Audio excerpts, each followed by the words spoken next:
Oh my God, in that early morning mist, he saw something no one dared to believe. Once upon a time, on the shores of the Caribbean Sea, there lived a fisherman named Kwame, a man whose entire life was bound to the waves. He was familiar with hardship, with the mysteries of the ocean, but never had his heart clenched as it did on that morning. In the shallow waters, beneath the faint glow of dawn, a golden-scaled mermaid was dying, clutching a newborn baby tightly in her arms. Crimson blood spread across the surface of the water. Her eyes pleaded, her breath faint and fragile, like the ocean's final whisper. "Fisherman, please raise my child so it may live." From that moment, Kwame knew his life, and the life of the entire village would never be the same again. That day, the Caribbean Sea was shrouded in mist, as though the ancient spirits of the ancestors were concealing something behind a veil of white smoke. Kwame, the man the entire village called the Son of the Waves, rowed his boat out to sea as he had done every other morning. For 40 years, he had lived with the ocean, listened to the wind, learned to read the language of the waves, and accepted solitude as part of his fate. Since the day his wife had passed, the small hut on the red sands echoed only with the whistle of the wind through bamboo walls, and his heart was as hollow as the ocean at low tide. But that morning, before the dawnlight had fully touched the water, something made him pause his oar. In the shallow waters, where the sweet river met the bitter salt of the sea, he saw an unimaginable sight.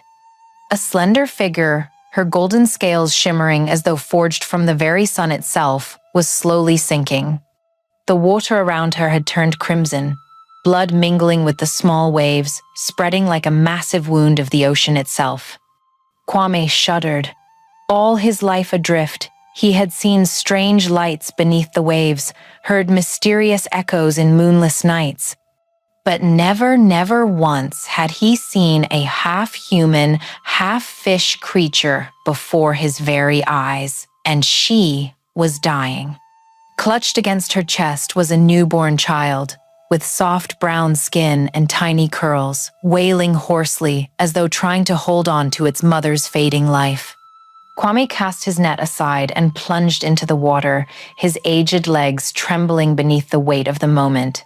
As he lifted her up, her eyes opened black, bottomless, like the depths of the ocean. Not fear, not despair, but a silent plea, both painful and sacred. In an instant, he saw himself from years ago, when he cradled his fever-stricken wife, powerless as love slipped away. The mermaid's trembling hand pressed a seashell into Kwame's calloused palm. It glowed, radiating a golden light that pulsed gently like a living heart. He felt warmth sear through his skin, as though that small object carried the very soul of the sea. His own heart pounded, for he knew this moment would change everything in the rest of his life. The child stopped crying when it touched his chest, its gentle breath merging with the sound of the waves. Kwame knew from this moment responsibility had fallen upon his shoulders. He was no longer just a lonely man, living with memories and empty winds. He had been entrusted with a life, a strange gift in which both sea and land had placed their faith. His hands trembled as he held the baby close, his heart aching as if torn in two. He had no milk. He had no wife to share the burden of nurturing. But he remembered Mama Zola in the village, the woman who had lost her child just 3 days earlier, her breasts heavy with milk while her eyes were hollow like ash. Perhaps heaven had sent this child to heal them both. Before the mermaid's body dissolved into foam, he heard an echo in his heart, not her voice, but as though the waves themselves whispered in his ear. "Raise it in truth, not in fear. When this light fades, the choice will belong to it alone." Kwame did not fully understand, but the words carved themselves deep into his soul. The mermaid vanished, leaving behind only the salt of the sea, the radiant shell in his palm, and the small child breathing softly. He looked at the baby once more, its glistening eyes seemed to hold the entire night sky. A single tear rolled down the rough cheek of the man who had long lost faith in miracles. He named the child Ayana, which means gift of God. and as he whispered that name, Kwame knew he had stepped through a doorway from which there was no return. The red sands remained silent, the mangrove still whispered, the waves still surged. But within the old man's heart, a new journey had begun. A journey not only for himself, but for the entire village, for the vast ocean itself. Was Ayana merely a child entrusted by the sea, or was she the messenger destined to unite two worlds? And now, my dear audience, stay tuned for a story that will leave you in awe. Take just a second to like this video and subscribe, but only if you truly resonate with what I've shared here. And leave a comment below letting me know where you're watching from and what time it is for you. It is always fascinating to see people join us from every corner of the world. When Kwame carried the baby out of the water, the morning mist seemed to thicken, enveloping the path back to the village. His heart felt heavy, as though he was carrying both a sacred gift and a secret the sea had forced upon him to keep. The child lay snug in his arms, tiny yet warm, its soft breath like the steady rhythm of waves lapping against the shore. In those tightly shut eyes, there still seemed to flicker a faint golden glow, reflecting from the seashell hidden in Kwame's pocket. The path that led to the familiar Caribbean fishing village suddenly felt weightier with every step he took. Every thatched roof, every net drying on the sand, every pair of eyes he was about to meet might turn into questions. How would he explain the baby? He knew well, the truth of a mermaid could never be easily accepted. People might revere the sea, but that faith was as fragile as sea foam ready to shatter into doubt and fear. When he entered the village, all eyes immediately turned to him. A newborn in the arms of a lonely old man was nothing less than an unanswered riddle. The women stopped cutting fish, the children ceased their play, and the elders raised their heads from the chessboard. A brief silence swept across the place, broken only by the sound of waves rolling in from afar. Then, from the last hut of the village, Mama Zola appeared. She had once been a strong woman, her smile brightening the entire fish market. But since the death of her little son from illness, that smile had vanished, leaving only a hollow emptiness in her eyes. Her breasts were swollen with milk, but there was no child to feed, and both the grief and the milk tormented her day and night. When Mama Zola's gaze met the baby in Kwame's arms, her body trembled. Tears streamed down her face as she rushed forward, her hands shaking yet strong as they held the child. Her sobs mingled with the infant's soft cries as though two lost souls had just found one another. When the tiny lips latched onto her breast, the milk flowed, carrying with it both solace and healing. In that moment, a miracle revealed itself not from distant gods, but from the communion of pain and love. The villagers who witnessed the scene wept openly. They whispered that the child was a gift from the sea, a sign that the spirits had never abandoned them. Experienced fishermen said the moonlight on the ocean the night before had been a good omen. Mothers believed the child brought new hope, replacing the losses that disease had taken from them. Kwame remained silent, his head bowed. He did not tell the whole truth. He only said simply that the baby's mother had died giving birth and had entrusted the child to him. It was not a complete lie, but neither was it the full truth. He knew some things could not be spoken too soon. The sea had given him this responsibility, and he had to uphold the condition laid upon him even as guilt gnawed at his heart. The baby was named Ayana, meaning gift of God. The name spread through the small village like a sweet song, at once strange and familiar. From then on, Ayana became part of the community, raised not only by Kwame and Mama Zola, but by the entire village. The little girl quickly captured everyone's hearts. Her dark eyes, as deep as the night sea, carried a mysterious pull as if they reflected countless secrets never told. Under the moonlight, her brown skin glimmered with a soft golden sheen, prompting whispers that she bore the blessings of the ocean. Each time Ayana laughed, the grief in Mama Zola's heart eased. Each time she grasped Kwame's hand, the old man felt his loneliness dissolve. The whole village gradually came to see Ayana as a symbol of hope. They believed her presence promised bountiful catches, calm waves, and seasons free from storms. They knew nothing of the harsh conditions the sea had set. They only knew that since the day the child arrived, the wind along the red sands felt gentler, and the waves offshore seemed less fierce.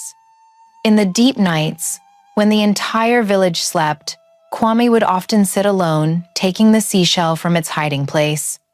Its golden light pulsed like a beating heart, in rhythm with the peaceful breath of the child sleeping inside the hut.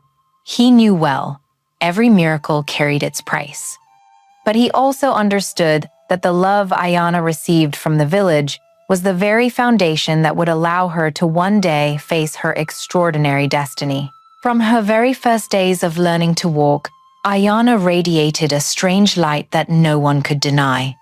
She did not cry and fuss as much as other children her age, but whenever she raised her voice, the sound carried something uncanny, echoing like waves rolling from some distant place.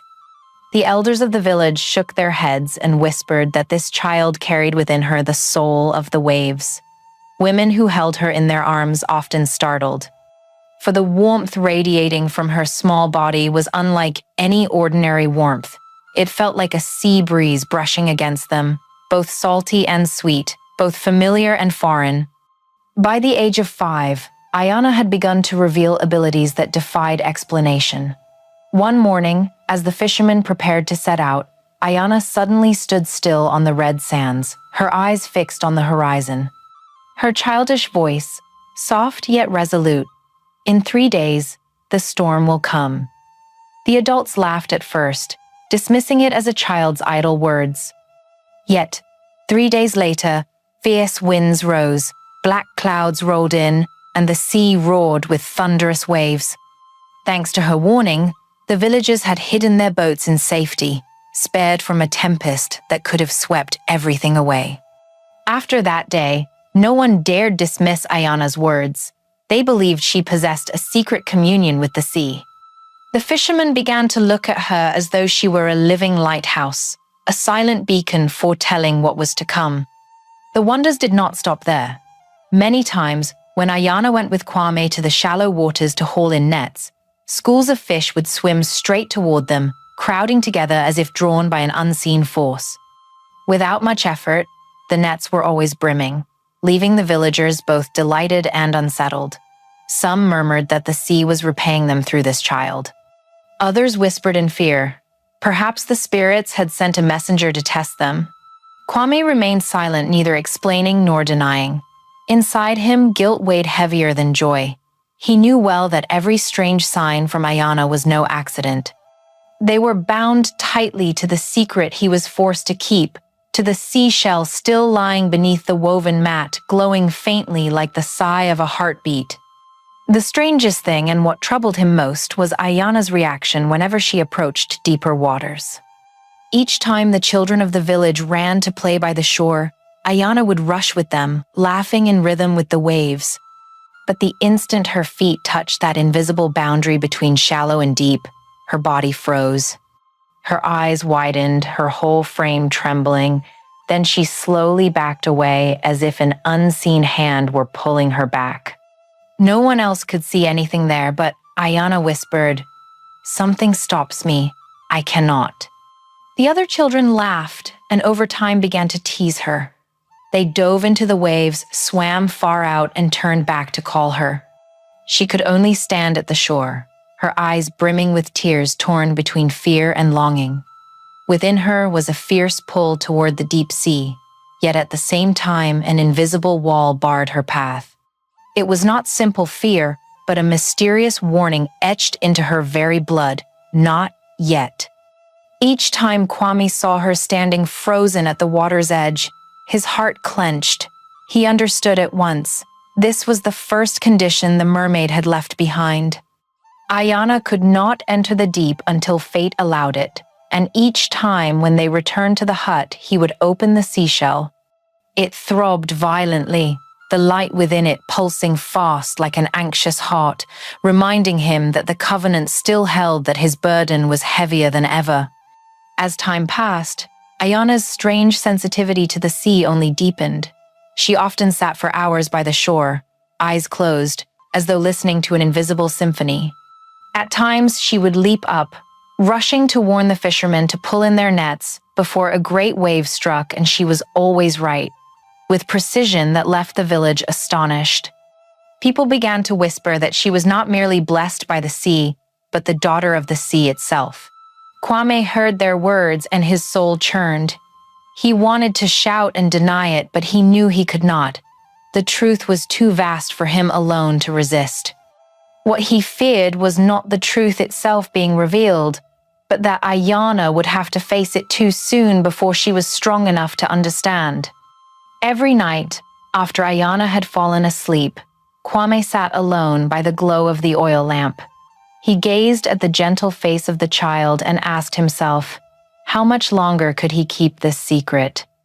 And when that day came, would he have the courage to let go, to allow her to step into the fate the sea had written for her? The village grew more and more trusting of Ayana, but that trust carried dangers of its own. A child too different, no matter how loved, could still become a thorn in the eyes of those who feared what they could not comprehend. Kwame knew that with each passing day, it became harder for him to shield Ayana from the scrutinizing gaze of the community. Ayana grew with powers as strange as signs of destiny. Yet deep inside, she was still only a child, yearning to belong, to play, to be free like the others. And it was that very conflict between an inescapable difference and the desire for a simple, ordinary life that planted the first cracks within her tender soul. From the age of 10, Ayana began to feel something changing within her own body. It was no longer just premonitions of storms or schools of fish, but a strange, lingering urge that stirred deep within her chest, rising each nightfall. On moonlit nights, when the village was fast asleep, Ayana would often awaken, quietly stepping out of the hut, letting the cold sand slip beneath her feet. Before her, the sea stretched vast and mysterious, like a giant mirror reflecting the starry sky. It was then, from the depths, that wondrous sounds began to rise. At first, only low notes like the rhythm of waves breaking, but gradually they grew into clear, haunting melodies, as though someone was singing beneath the sea. That voice was unlike any Ayana had ever heard. Soft as silk, yet as fierce as waves, foreign yet familiar, like kin from ages past. Each time the melody rose, her heart raced, her legs trembled, and she longed to hurl herself into the dark waters. By day, Ayana tried to blend into life with the other children of the village. She still ran, still laughed with their games, but her eyes would often drift toward the sea as if pulled by an invisible thread. In those moments, she felt out of place. She loved her father, her village, the warm arms that had raised her, but at the same time, part of her did not belong here. That part was like an undertow, hidden and silent, waiting for the day to surge. Kwame noticed the changes in his daughter. He saw her eyes shine whenever the sea breeze touched her, her hands reaching out as if to grasp an unseen world. His worries deepened. He remembered the mermaid's warning, never to lie, but never to reveal the truth too soon, for that truth could become an unbearable weight upon a young heart. One night, as Ayana stood quietly at the shore, her eyes fixed on the distance, the mysterious melody echoed again. Unable to hold it in, she turned to her father, her voice small, like a confession. "Why am I different from the other children? Why does the water call me, yet hold me back?" Kwame froze. In her eyes, he saw not only fear, but a burning desire to understand herself. Yet he knew that a blunt answer could shatter her childhood. He knelt, held her close, letting the sea wind scatter his salt-streaked hair. He whispered, like a vow that could not be broken, "You are my daughter, but you also carry a secret within you. Be patient one day, you will understand." Ayana pressed her face against his chest, listening to his pounding heartbeat. Yet deep within, the melody still rang, urging her on. It made her both afraid and restless, like a bird trapped in a cage, knowing the sky lay wide beyond, but its wings remained bound. That night, while Kwame slept, Ayana lay awake. Beneath the worn mat, she heard the seashell's familiar hum. It was faint, but enough for her to feel it. It seemed to answer the song from the sea, as though two distant voices were conversing in a secret tongue. Ayana closed her eyes and listened. The song from the sea drew near and faded away, at times soothing like a lullaby, at times fierce as though calling her name. It stirred her mind like a storm, as though countless memories not her own were flooding in. Images of shimmering scales, flowing hair beneath the water, cities sunken under waves, all appeared like dreams untold. Kwame stirred in his sleep and suddenly heard the seashells hum. He woke and looked toward Ayana. She lay there, eyes closed, but her lips moved, singing along with an invisible song. Beneath the moonlight, her skin glowed with golden shimmer, so radiant it took his breath away. In that moment, Kwame knew he had little time left. What the sea had planted within Ayana was growing stronger, and one day soon, she would have to face its call. He could only pray that when that day came, she would be strong enough not to be consumed. And with each passing day, the melody grew clearer, more insistent, as though the sea itself no longer wished to wait. Would Ayana have the courage to break through the invisible barrier, or would the call of the sea sweep her into a fate she could never escape? Can you guess what will happen next? Take a moment, relax, and drop a comment with the number 1, or simply, "I'm still here to keep listening." When Ayana turned 15, the changes within her could no longer be hidden. Night after night, as moonlight spilled across the sea, she sank into strange dreams, more vivid than any waking reality. In those dreams, her body grew light as silk, her legs transforming into a shining silver tail, glittering like 1,000 broken fragments of the moon. She swam through the depths of the ocean, where coral cities glowed like visions of paradise. Around her were beautiful women, their hair drifting in the currents, their eyes as deep as the heavens themselves. They reached out to her, calling her sister, their voices ringing like the songs of the water. In those moments, Ayana felt she belonged there more than anywhere else. When she awoke, the scent of salt still clung to her hair, her chest rising and falling as though she had swum for hours. She dared not tell her father, but the light in her eyes each time she remembered betrayed her secret. Kwame knew the truth was drawing closer than ever. He feared it, for his daughter was no longer only hearing the voices, she was beginning to live among them in her dreams, and that meant the secret was no longer asleep. By day, Ayana still ran and laughed with her friends on the sand, still helped untangle nets or warned the villagers of coming storms. Yet more and more whispers followed her as she passed. "That girl foretells storms. She speaks with the fish. Her eyes are not like ours." What began as curiosity slowly sharpened into unease. In a small community bound by faith and unity, any difference could become a fracture. Kwame heard it all but chose silence. He knew too well how easily collective fear could turn. He had seen before how a strange child or an unfamiliar ritual could become cause enough for people to turn their backs. He could not let that happen to Ayana, the child he had saved, the child he loved more than himself. But Ayana was no longer the child who could quietly hide behind her father. She began to sense her own strangeness. Each time she stood before the sea, her body trembled, as if the water itself was calling. When the other children swam in the shallows, she felt torn, by instinct pushed to go beyond, yet held back by an unseen force that chained her to the shore. The conflict left her both longing and afraid, like a bird staring at the open sky while its wings remained shackled. One night, the dream became so real, she could no longer call it imagination. In the dream, the women with their shimmering tails did not just call her sister. They whispered, "The blood of the sea flows within you. Do not fear. This is your true home." The words jolted her awake, her whole body trembling. Moonlight fell across her face, and she knew she could no longer avoid the greatest question. Who was she, truly?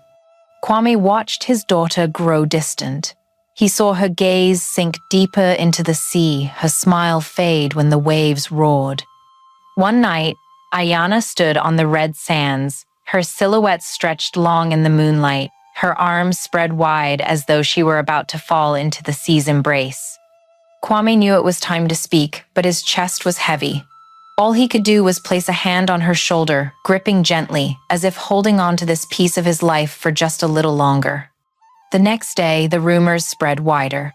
Some claimed they saw Ayana singing alone at the shore, and the fish offshore leapt as if in answer to her song. Others swore her eyes glowed in the dark. Even Mama Zola, the woman who had once nursed Ayana, sighed, her eyes veiling a worry she could not voice. The village began to look at Ayana with a mix of love and caution, as though she were both a blessing and a possible omen. Ayana felt it all. She loved the village, the arms that had nurtured her, but she could not silence her heart's question. If her blood did not wholly belong to them, then where was her true origin? She began to wonder if the secret her father guarded was the answer to it all. The seashell in the corner of their hut still pulsed whenever the sea called. Its sound was no longer unfamiliar, but a reminder that destiny was drawing near. Each night, its hum kept Ayana awake, her heart aching with both yearning and dread. Kwame knew the day of reckoning had come, but he clung to what little peace remained. He prayed his daughter would be strong enough to bear the truth that when the sea finally opened its gates, Ayana would know how to choose between love and origin. And so, in the stillness of a moonlit night, Ayana stepped toward the sea. The melody rose louder than ever, and her heart blazed with a question she could no longer avoid. The storm came in the final days before Ayana's 18th birthday, fiercer than any tempest the villagers had ever witnessed. The sky churned with black clouds, waves rose like towering walls, and white columns of water seemed intent on swallowing the coastal village whole. The wind shrieked through the thatched roofs, carrying with it the taste of salt and the scent of fear. The people were no strangers to storms, but this time, in their eyes gleamed something more than worry, a dark premonition that this calamity was beyond human strength. Amid the chaos, a desperate cry for help rose above the roaring waves. It was Kojo, the boy her age, who had grown up alongside Ayana since childhood. They saw only his figure swept away from the coral reef, his small body adrift against the raging sea. His call was faint, yet it cut through the gale like a blade. Ayana did not hesitate.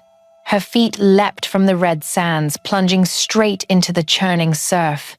Every drop of seawater striking her skin felt like a command, like an urging from the depths of her own being.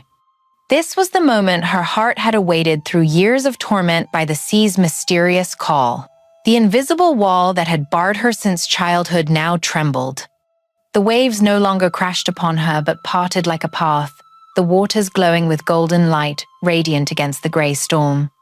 In that instant, Ayana understood. Her body was not that of an ordinary human. The breath in her chest became powerful surges. Her lungs welcomed seawater as though it were air. Her eyes opened wide within the dark currents, yet she could see every whirlpool clearly. The golden light around her spread, an aura of warmth in the darkness, guiding her swiftly toward Kojo. On the shore, Kwame stood frozen. He saw his daughter transforming, revealing the very power he had tried so long to conceal. Terror crushed his heart. If Ayana crossed that boundary, all secrets would be washed away, impossible to contain. With the last strength in his body, he hurled himself into the water, gripping her hand just as the light around her flared. It was a collision of two worlds. Ayana cried out, her voice tearing into the storm, "I can save him, Papa." But Kwame clutched her hand tighter, his eyes filled with the despair of a father terrified of losing his child forever to the sea. And as he pulled her back, the light around her vanished, leaving only cold darkness to consume the moment. Kojo was saved by other fishermen who braved the storm in their boats. The village exhaled in relief when they saw him return, shivering, pale, but alive. They gathered to tend to him, few noticing Ayana collapsed on the sand, trembling violently. Her tears mixed with the rain as she crumpled by the shore, her heart torn in two. Through her broken sobs, Ayana whispered, "You stopped me, Father. In that moment, I knew who I was, but now it's gone. Her voice faded into the wind, like a fragile thread snapped in silence. Kwame stood behind her, his hands still trembling with fear. He knew he had saved Ayana from the sea, but in doing so, he had extinguished the very spark that could have given her freedom. And in her eyes, for the first time, he saw not only sorrow, but a distance, an unbridgeable distance of a soul already drifting away, seeking the place it truly belonged. That night, when the storm passed, the sea left ruins behind. But within Ayana, the storm had only begun. She knew with certainty, had she not been stopped, she would have saved Kojo. She had touched the secret that had always threatened to burst forth, that she was not only Kwame's daughter, but also a child of the deep. Kwame quietly placed the seashell beside his daughter's bed, hoping it might soothe her. But the shell sang a mournful song, a sound of reproach, as if to declare nothing could stop the awakening of her blood. In the small hut, father and daughter sat in silence. Between them stretched a void that could not be filled, one desperate to hold on, the other yearning to let go. Outside, the sea still sang. And to my dear audience, stay tuned for the next chapter that will leave you in awe. Take just a moment to like this video, subscribe, and leave a comment below letting me know where you're watching from and what time it is. It is always fascinating to see people joining us from every corner of the world. The night after the storm, the sea lay eerily calm, as if it too had exhausted itself after the raging tempest. But within Ayana, the waves still roared. She could not sleep, only sat silently in the small hut, her trembling hands touching the old seashell. The object that once sang with life now lay mute, cold as a lifeless stone. Its silence was like the final knock at the door, urging her to rise and step forward. When Kwame realized his daughter was gone, he rushed outside, the roof still dripping with rain, leaving pale streaks beneath the fractured moonlight. Wet footprints marked the sand, leading straight toward the open sea. He chased after them, his heart pounding wildly, torn between dread and the knowledge that this moment had been destined all along. By the shore, Ayana stood alone, her small figure facing the infinite ocean. Before her, the horizon flushed with the pale pink of the coming dawn, light slowly prying the sky apart from the sea. The early wind lifted her dew-soaked hair, revealing eyes ablaze with gold. From her bare feet, streaks of light began to spread, trembling through her body. The invisible boundary that had held her all her life was dissolving. Ayana turned back, her face a blend of fear and liberation. Her voice quivered, yet each word rang out like a call to return. I remember now. My true name is Nia, child of the morning star, daughter of the deep. Kwame collapsed to his knees, tears streaming. He had feared this moment, yet knew he could not escape it. The instant Ayana spoke her true name, the sea stirred. From the abyss, figures emerged, shimmering like silver ribbons. Women with glittering scales, their eyes as fathomless as the night sea. Their voices rose together, resonant and unyielding, calling Ayana home.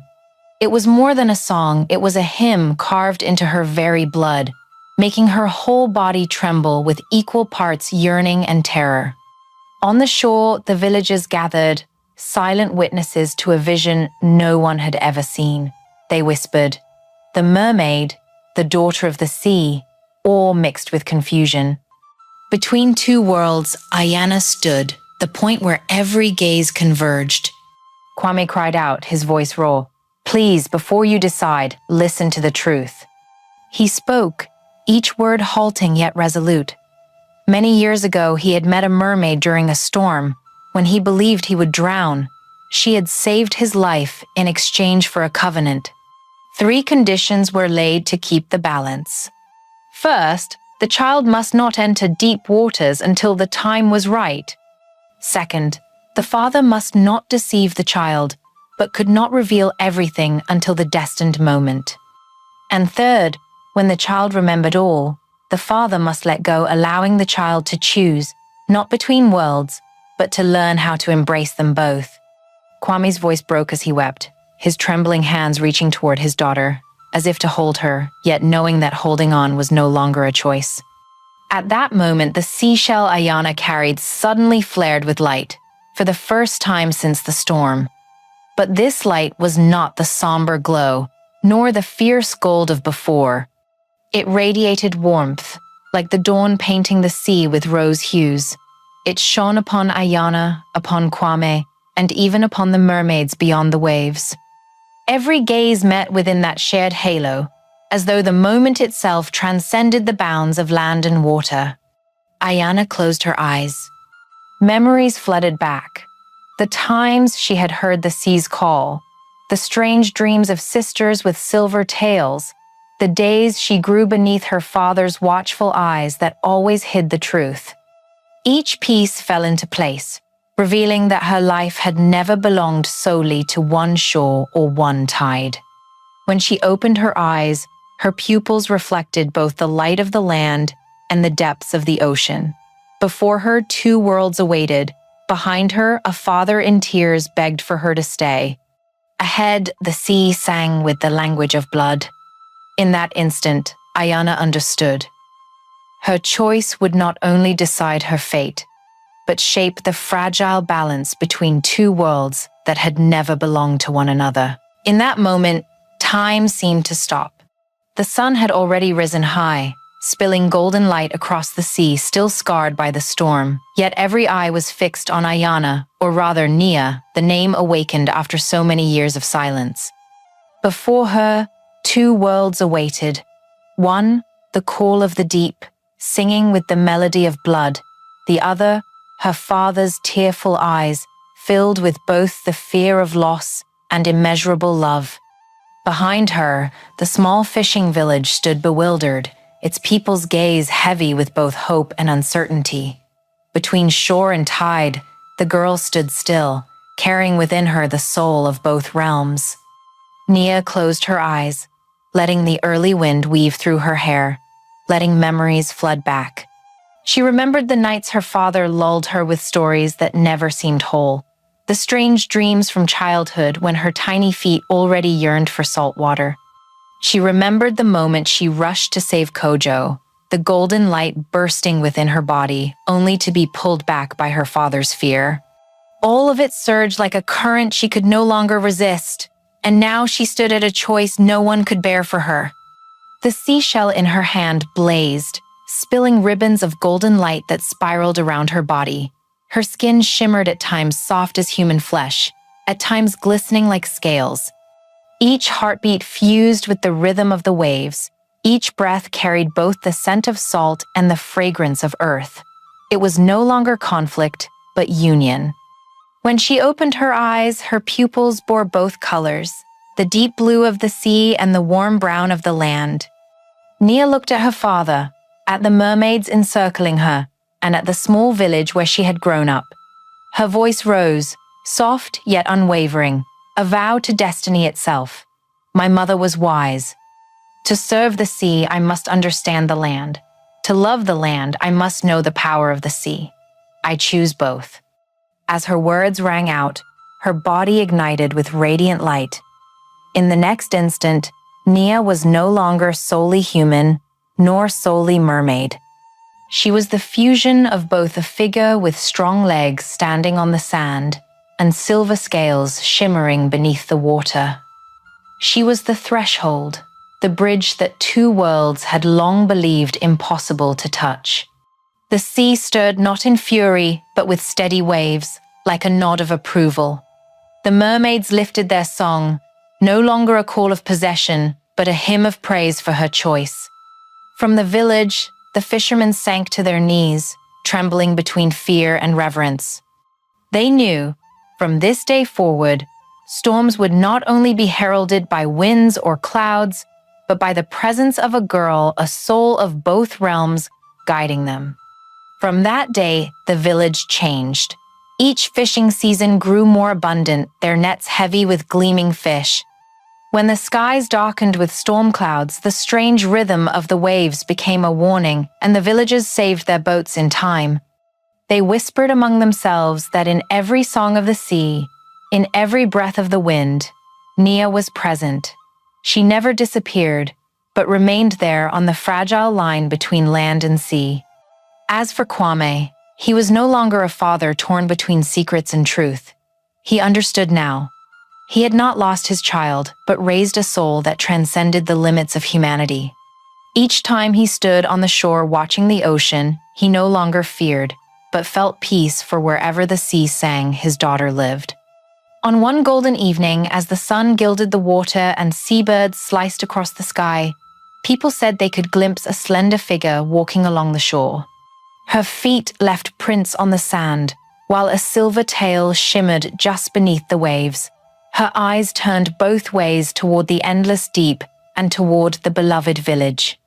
That was the figure of Nia, the keeper of the threshold, the one who bound two worlds once thought forever apart. From then on, her story was no longer the secret of a single family, but the legend of the Caribbean. No longer whispers of doubt, but tales passed to children as inheritance, that there once was a girl who carried the blood of both sea and land, who chose not to abandon either, but to learn how to love and preserve them both. And whenever the waves crash upon the shore with a sound like singing, people still ask themselves, if it were them standing between two worlds, would they have the courage to choose as Nia did? The sea gradually grew calm, leaving only the rhythmic sound of waves, like a lullaby sung by time itself. Nia's silhouette lingered upon the shore, sometimes human, sometimes mermaid, a testament that boundaries are not always meant to divide, but to connect. Her story closed in peace, yet at the same time opened countless questions with no answers. One day, when the sea rages again, what new trial will Nia face? Do the secrets of the ocean's depths truly end here, or have they only just begun to unfold? From Nia's journey, we draw a greater lesson. We do not need to abandon part of ourselves in order to survive. Sometimes, it is the courage to embrace seemingly opposing sides that allows us to become our most complete selves. That is the power of love and bravery, the gift of healing for souls once torn between choices. And now, the question is for you, the ones who have followed this story. If you stood between two worlds, would you choose one side? Or would you be as courageous as Nia, walking the boundary and turning it into strength? Share your thoughts in the comments because every perspective offers a new way of seeing this journey. If you wish to discover Nia's next challenges, the secrets still hidden in the depths of the Caribbean, don't forget to subscribe to the channel, share this story with friends, and leave your mark in the comments. Perhaps your ideas will shape the path of part 2 of this legend. Thank you for journeying with us. And don't forget, tell us in the comments where you're watching from and what time it is for you. It's always a joy to see people joining us from all around the world. Comment 1 if you enjoyed the story, so we can continue bringing you many more tales like this. Oh my God! What would you do if you were in love with someone who was half human, half fish, a soul that belonged to the ocean, and one day the person you loved might disappear, carried away by the call of the sea? Ayana, the little girl once saved from the arms of a mermaid, understood that the waves were not merely sound, but a voice calling out. That call grew louder as she entered her teenage years. Ayana was different. She carried within her eyes as deep as the midnight sea, skin that shimmered faintly with golden light under the moon, and strange dreams about a city beneath the ocean. The villagers both cherished her and held her in suspicion. To them, Ayana was a blessing, but she might also be an omen. In the midst of doubtful gazes, only one person dared to stand close to her, Kojo, a young man whose smile was as warm as the rising Sunday. Affection blossomed between the two, yet it was overshadowed by fear. Fear of the village's judgment, fear of the secrets still hidden by the ocean. Fear that one day, Ayana would abandon everything to return to the place where she truly belonged. If it were you, would you dare to choose such a love?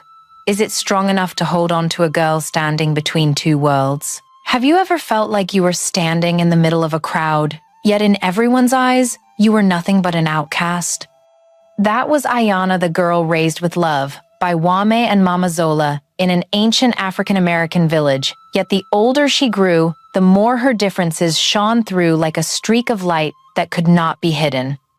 Ayana's childhood was not without laughter, but it was unusual in ways few could understand.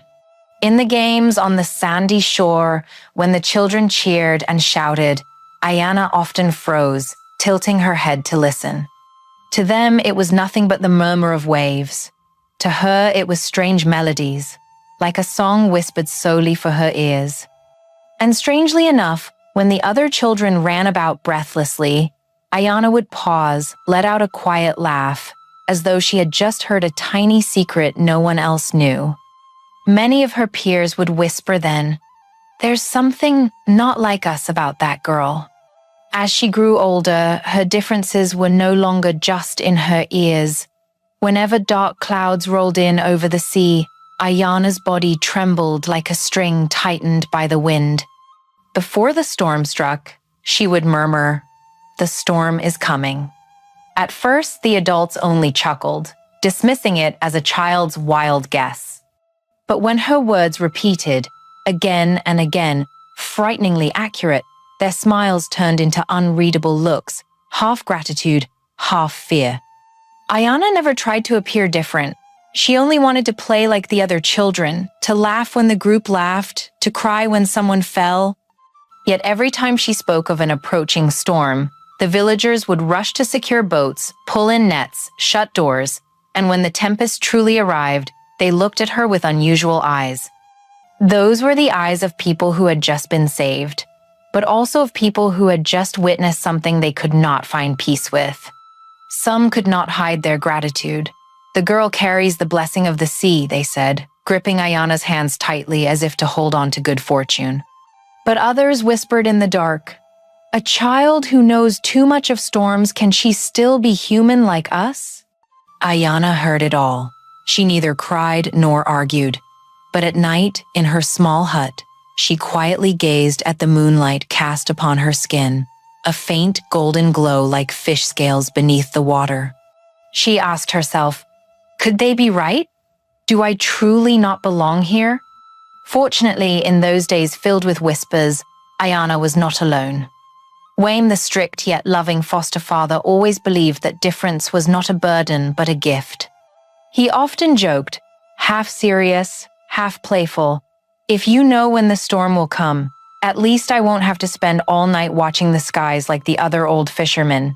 His words made her laugh, even if her heart was not entirely lightened.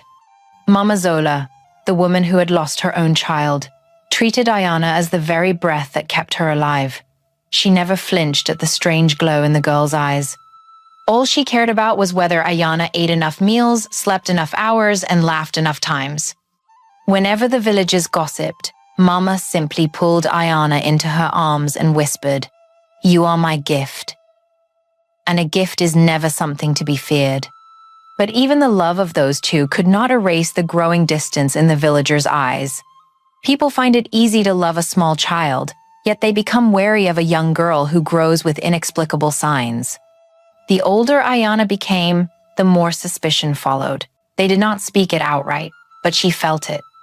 The polite smiles, the indifferent nods, and above all, the invisible gap each time she walked into the fish market or the village square all weighed heavily on her heart.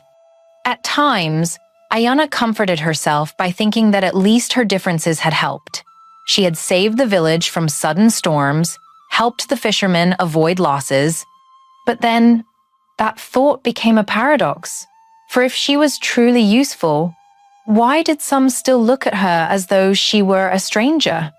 She remembered once, after correctly predicting a great storm, a man approached her and placed a fresh mackerel in her hands. He smiled, but the smile was so strained that Ayana only wanted to run away. Behind that smile was not trust, but wariness, as if he were offering tribute to some shapeless force just to seek protection. Ayana understood that love and fear often walked together, and sometimes they blurred so much that even those involved could not tell them apart. But for a teenage girl, that burden was too heavy. Each time she heard the waves, Ayana no longer knew whether it was the sea's lullaby or a reminder that she would forever be different. And yet, amid all these contradictions, there were still ordinary moments that made Ayana laugh. Like when Wame grew frustrated because termites had eaten through an oar, or when Mama Zola forgot the pot of fish stew boiling furiously as she rushed outside to watch the children playing tag. Such small details preserved for Ayana a faint sense of normalcy, making her believe she still belonged here, at least within her small family. However, the villagers' suspicion only grew stronger. Each time Ayana warned of impending danger, safety returned hand in hand with a haunting question. Who is this girl really? And this marked the beginning of Ayana's journey, whether her difference was the sea's blessing or a sign of a destiny too fearful to be named. All right, my dear audience, let us pause here. I am delighted if you find this story intriguing. Please comment number 1 if you would like to continue listening. And don't forget to subscribe. I would be truly glad to have your companionship from wherever you are in the world. They did not speak it outright, but she felt it. The polite smiles, the indifferent nods, and above all, the invisible gap each time she walked into the fish market or the village square all weighed heavily on her heart. At times, Ayana comforted herself by thinking that at least her differences had helped. She had saved the village from sudden storms, helped the fishermen avoid losses. But then, that thought became a paradox.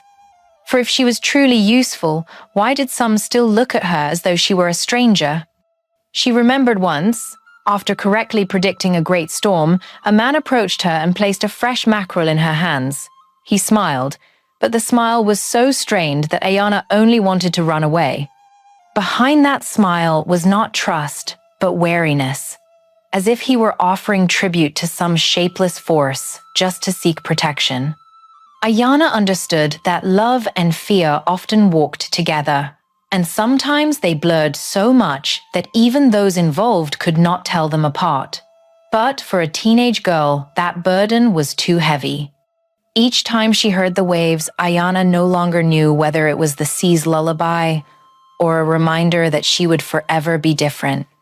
And yet, amid all these contradictions, there were still ordinary moments that made Ayana laugh.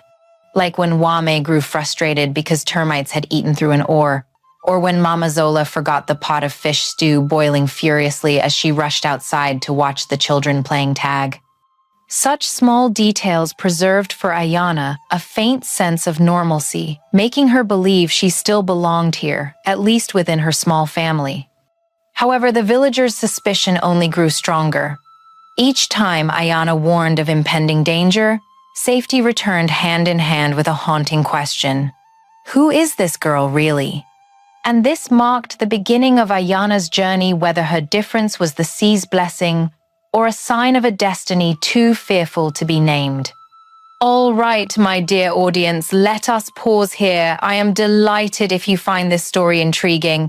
Please comment number 1 if you would like to continue listening. And don't forget to subscribe. I would be truly glad to have your companionship from wherever you are in the world.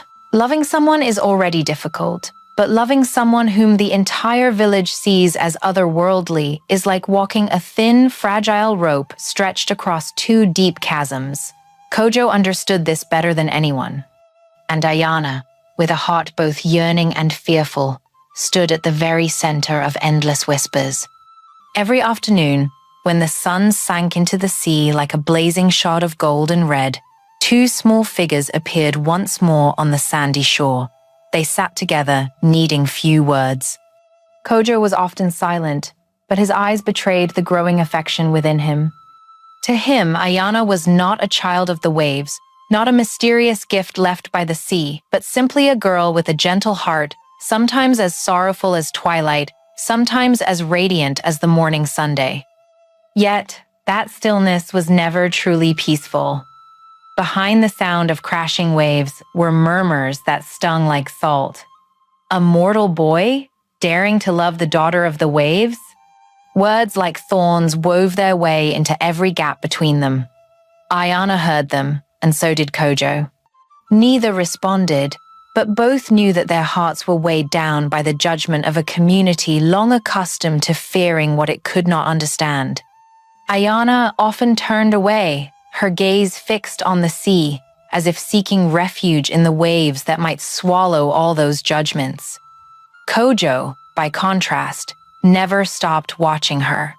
He wanted to reach out, to say he cared nothing for the whispers, but feared that too much strength might wound her even more.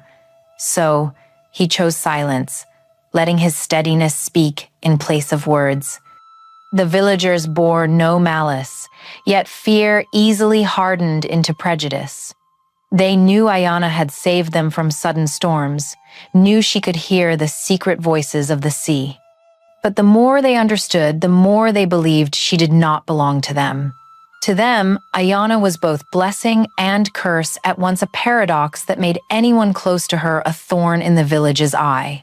Kojo became that thorn. Friends began to drift away, familiar jokes faded. The adults in the village looked at him with eyes of regret and warning. They did not need to speak, for Kojo understood the meaning behind their gaze. "Don't bring trouble upon yourself." He only smiled, sometimes consoling himself that at least he had a reason to sit by the sea each evening without being called idle. But deep inside, Kojo knew that smile could not erase the growing isolation tightening around him. Ayana saw it all. She knew her presence was costing Kojo dearly. It made her both happy and pained. Happy because someone dared to stand beside her. Pained because she was uncertain if that love could withstand an entire village. Whenever she heard the whispers, Ayana wished she could be just an ordinary girl so that Kojo would not have to bear being shunned merely for loving her. But such wishes, like sea foam, appeared only to vanish at once. On long nights, when the village was deep in sleep, Ayana often sat outside the porch, listening to the tiny shells rattling softly in the wind.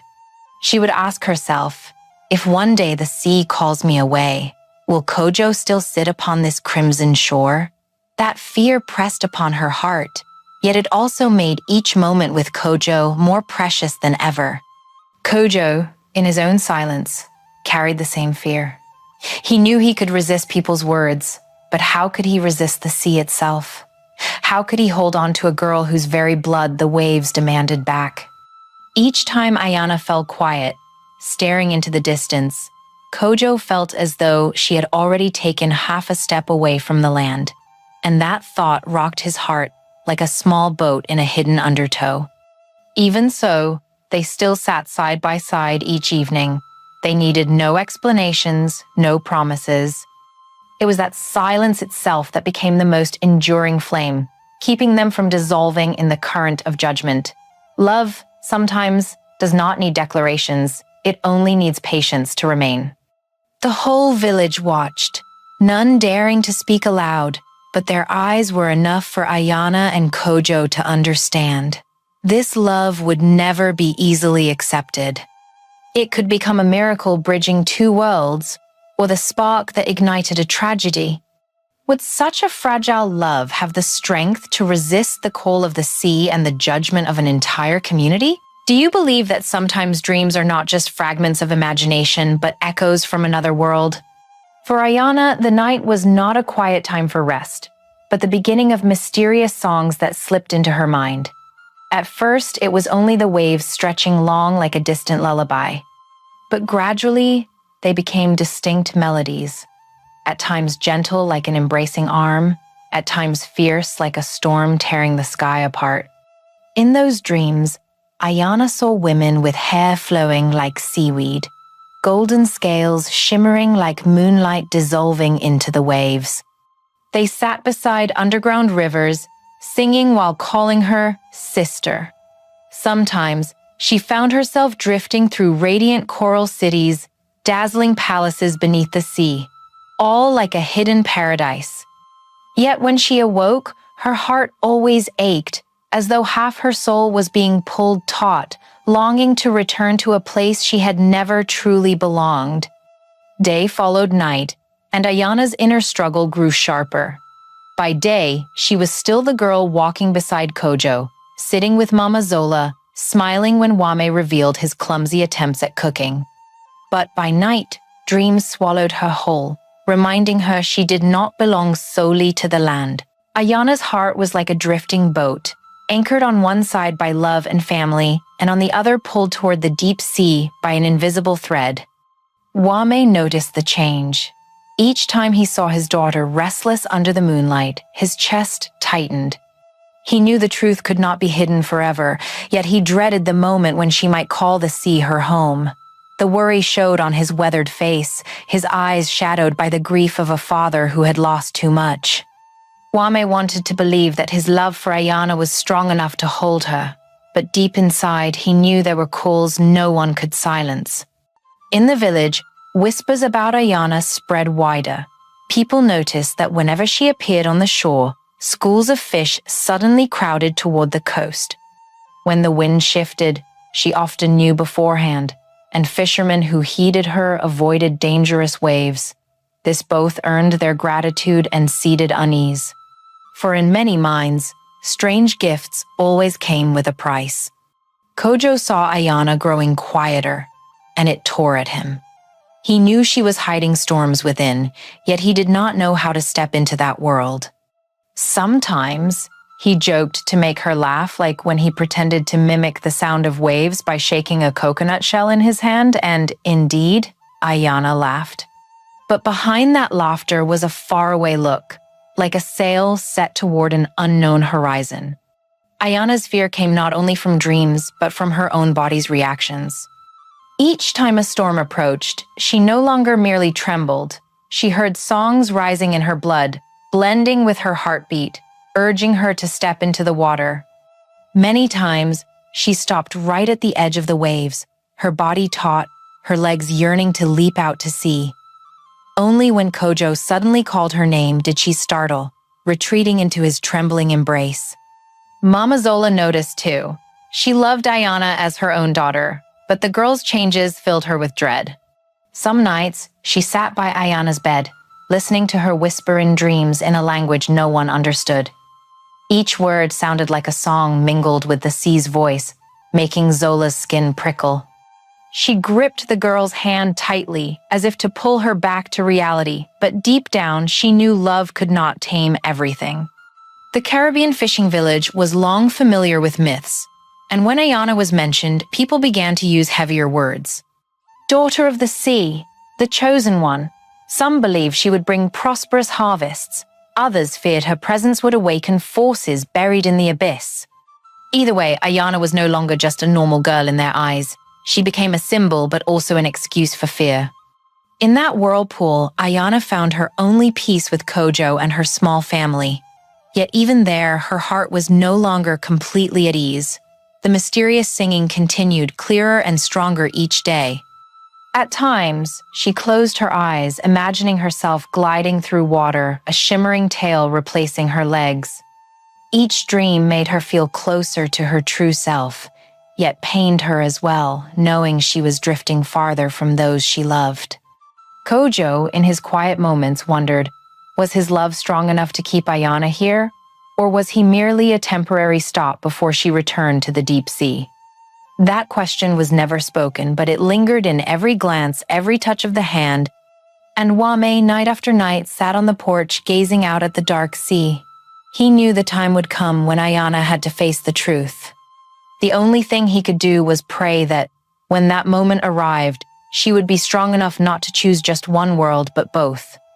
Would Ayana find balance between the call of the sea and the love on land, or would destiny force her to choose one side? There are fateful moments that need no warning. They come unexpectedly, like an undercurrent wave, capable of sweeping away an entire life in a single breath. That night, Ayana reached such a moment. Amid the growing chorus of whispers, she and Kojo still quietly sought each other. Moonlight washed the crimson shore in silver, and in that stillness, Kojo suddenly took her hand. His palm was warm, steady, like an anchor amidst chaos.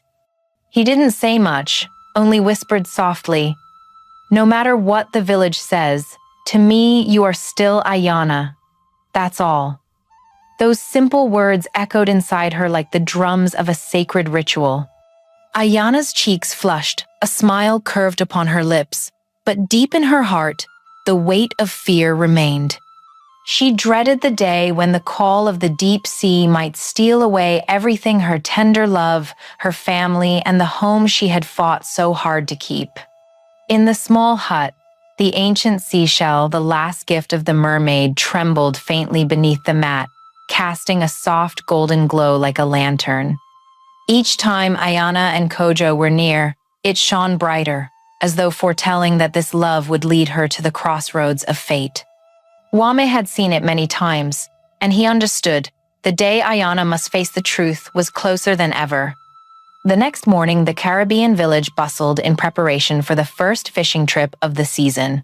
Boats were pushed into the sea, voices shouted with joy. But Ayana, standing at a distance, suddenly heard an unusual song. Not the gentle lullabies she often heard, but an urgent rhythm, a warning. Her heart clenched, her whole body tensed.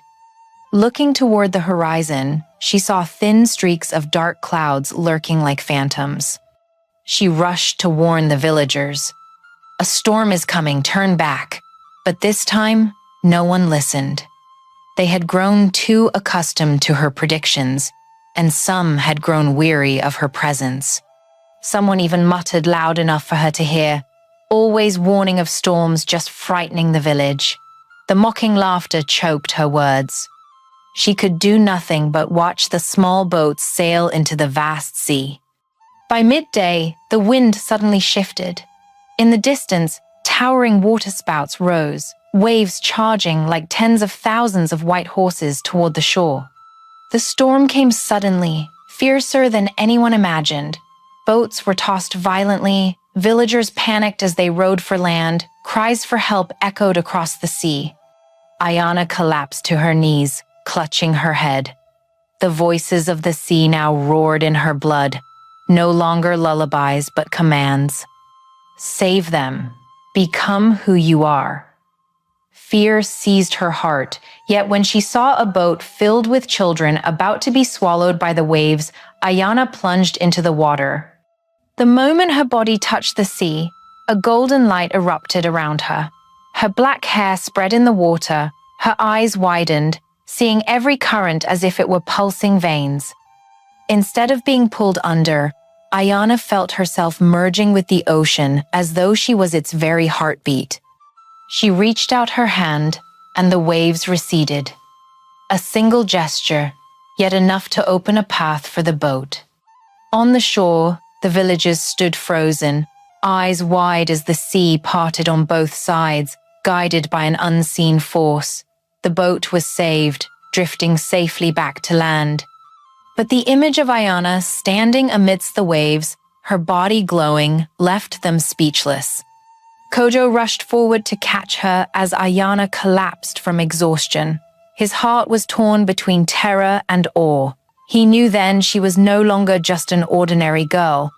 As for the villagers, their voices rose in chaos. Some fell to their knees, calling her the messenger of the sea, while others recoiled in horror. She is not human. The once divided village now fractured more deeply than ever. Wame stood motionless, watching his daughter in Kojo's arms. He knew his worst fear had come true. Ayana's power could no longer be hidden. And once revealed, fate would never allow him to keep her bound by a father's love.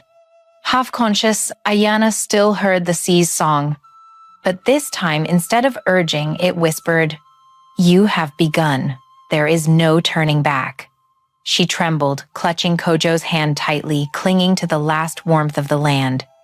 So now, the question remained, was this fragile young love strong enough to keep Ayana tethered, or would the mysterious power within her push her ever farther from the village?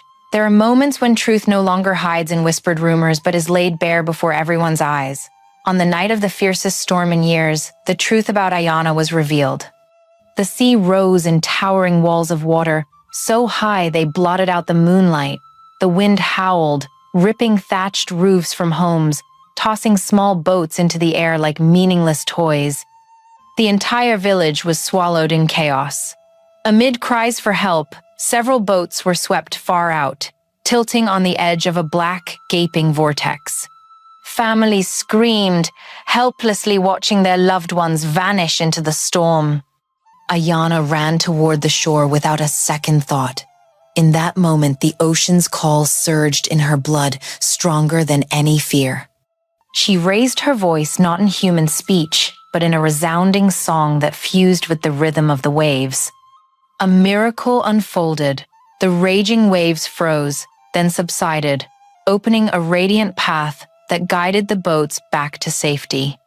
The entire village stood in stunned silence. Light surrounded Ayana, her skin shimmering gold like scales beneath the rain, her eyes glowing like twin stars awakened in the darkness. In that instant, she was no longer the orphan they had raised, but the very embodiment of the sea. The boats reached shore. Survivors collapsed, clutching the land, trembling and weeping with relief. Yet amid gratitude, fear rekindled. Whispers pierced like knives.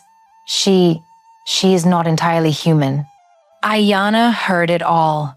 Her body trembled. Her legs gave way upon the soaked sand. Tears mingled with rain, streaking down her luminous face. Kojo rushed to her side, holding her close, shielding her from the villagers' astonished and fearful stares. But the truth was undeniable. Ayana could no longer conceal the other half of herself. The next morning, the village was no longer the same. Some lit incense, kneeling before Wame's hut, calling Ayana the messenger of the sea, begging her to continue protecting them. Others kept their distance, eyes clouded with fear, whispering, "If she is that powerful, who can guarantee she won't one day unleash her wrath and drown us all?" Faith and fear, those two extremes tore apart the village once united as family. Wame sat in silence inside the hut, watching the ancient seashell tremble faintly, its golden light flickering like a heart struggling to beat. He knew the moment he could no longer avoid had arrived. He had once promised to raise Ayana with love, not fear. Yet now, the truth of her existence itself sowed fear into the villagers' hearts. As a father, he only wanted to keep his daughter. But he also understood the sea was growing ever more determined to reclaim what belonged to it. Mama Zola cradled Ayana, whispering warm words. "You are not a curse. You are a gift."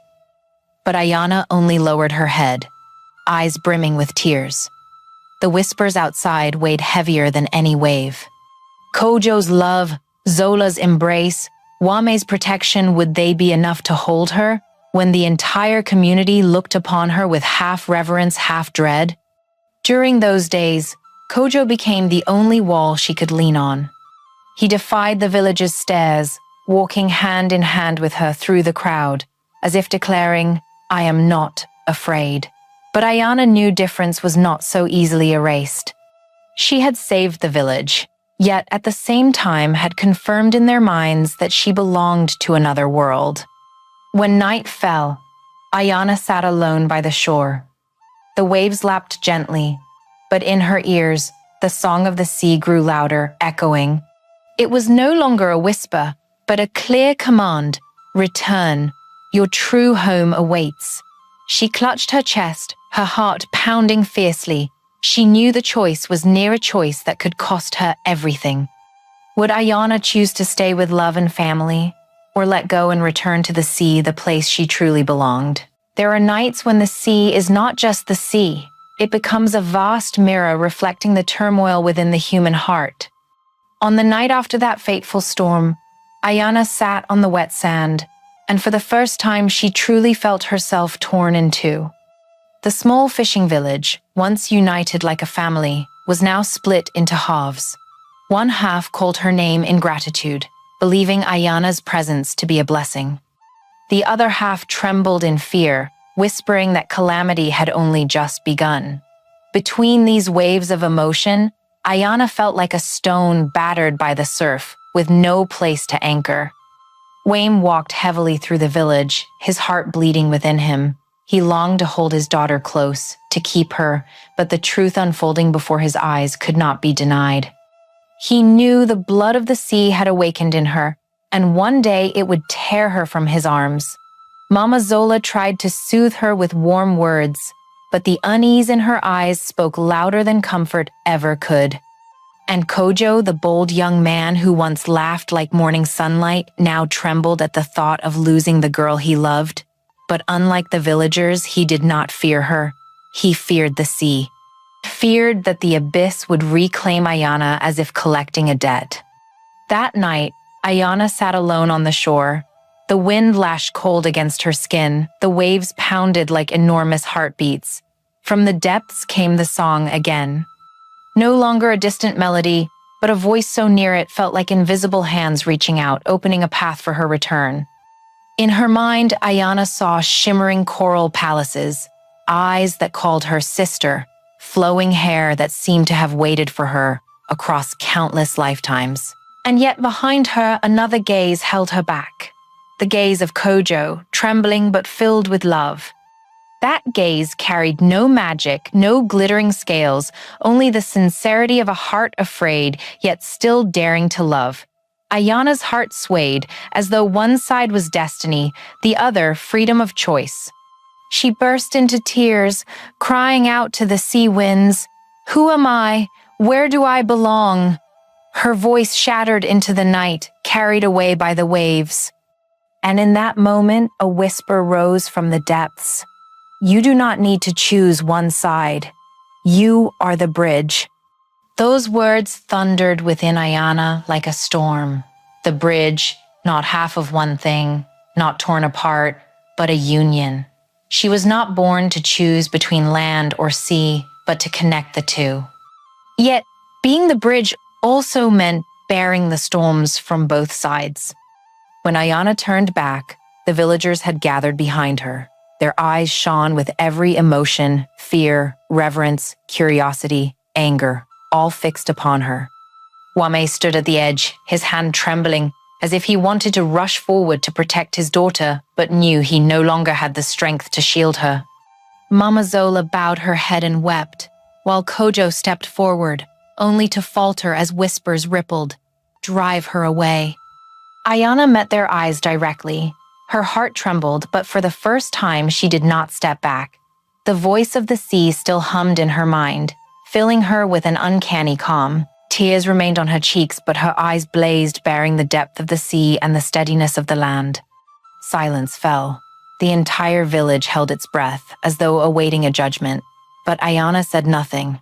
She simply raised her hand, letting raindrops fall into her open palm. In that instant, the sea behind her stilled, its roar quieted. A seabird swooped low, landing near her feet before lifting into the sky. A small sign, yet it felt like a miracle. The villagers glanced at one another in confusion. Ayana understood this was not yet the time to declare anything. The road ahead remained shrouded, but within her, for the first time, a clear light appeared. She was not a soul torn apart. She was the place where two worlds met. Would the villagers have the courage to accept Ayana as a bridge, or would fear drive them to destroy the very thing that might save them? At dawn, the Caribbean sky unfolded in a pale pink, as though no storm had ever passed. But within the village, the echoes of that fateful night had not yet settled. People whispered, some raised their eyes to Ayana with gratitude, others still shifted uneasily with doubt. And in that very moment, Ayana understood that silence would only deepen the fracture. It was time for her to stand and speak the truth. On the crimson shore, where so many secrets had once been buried, Ayana gathered the villagers. The waves still lapped, the wind still blew, yet the air hung heavy like a tribunal awaiting judgment.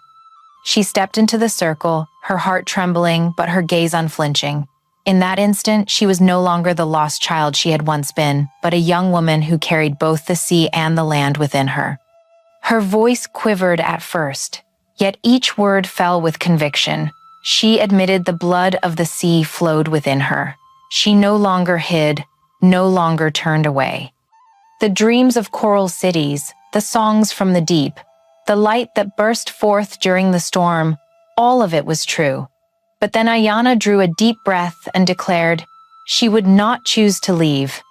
She chose to stay, not to deny the sea, but to connect two worlds. "Difference is not a curse," she said, her voice now resonant like the surf. "It is a gift, teaching us how to unite." A moment of silence blanketed the shore. The wind stilled, even the waves seemed to soften, as if nature itself was listening. Then Mama Zola stepped forward from the crowd, her eyes blurred with tears. She wrapped Ayana in her arms, like a true mother welcoming back a lost child. Kojo, his face still marked with the rain of the previous night, clasped her hand tightly. His eyes burned not only with love, but with absolute faith. A few elder fishermen dropped to their knees, tears streaming, trembling with gratitude that their children lived because Ayana had shielded them. But not all was easy.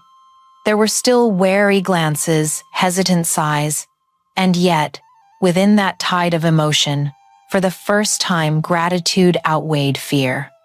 Difference was no longer an ending, but the beginning of a new belief.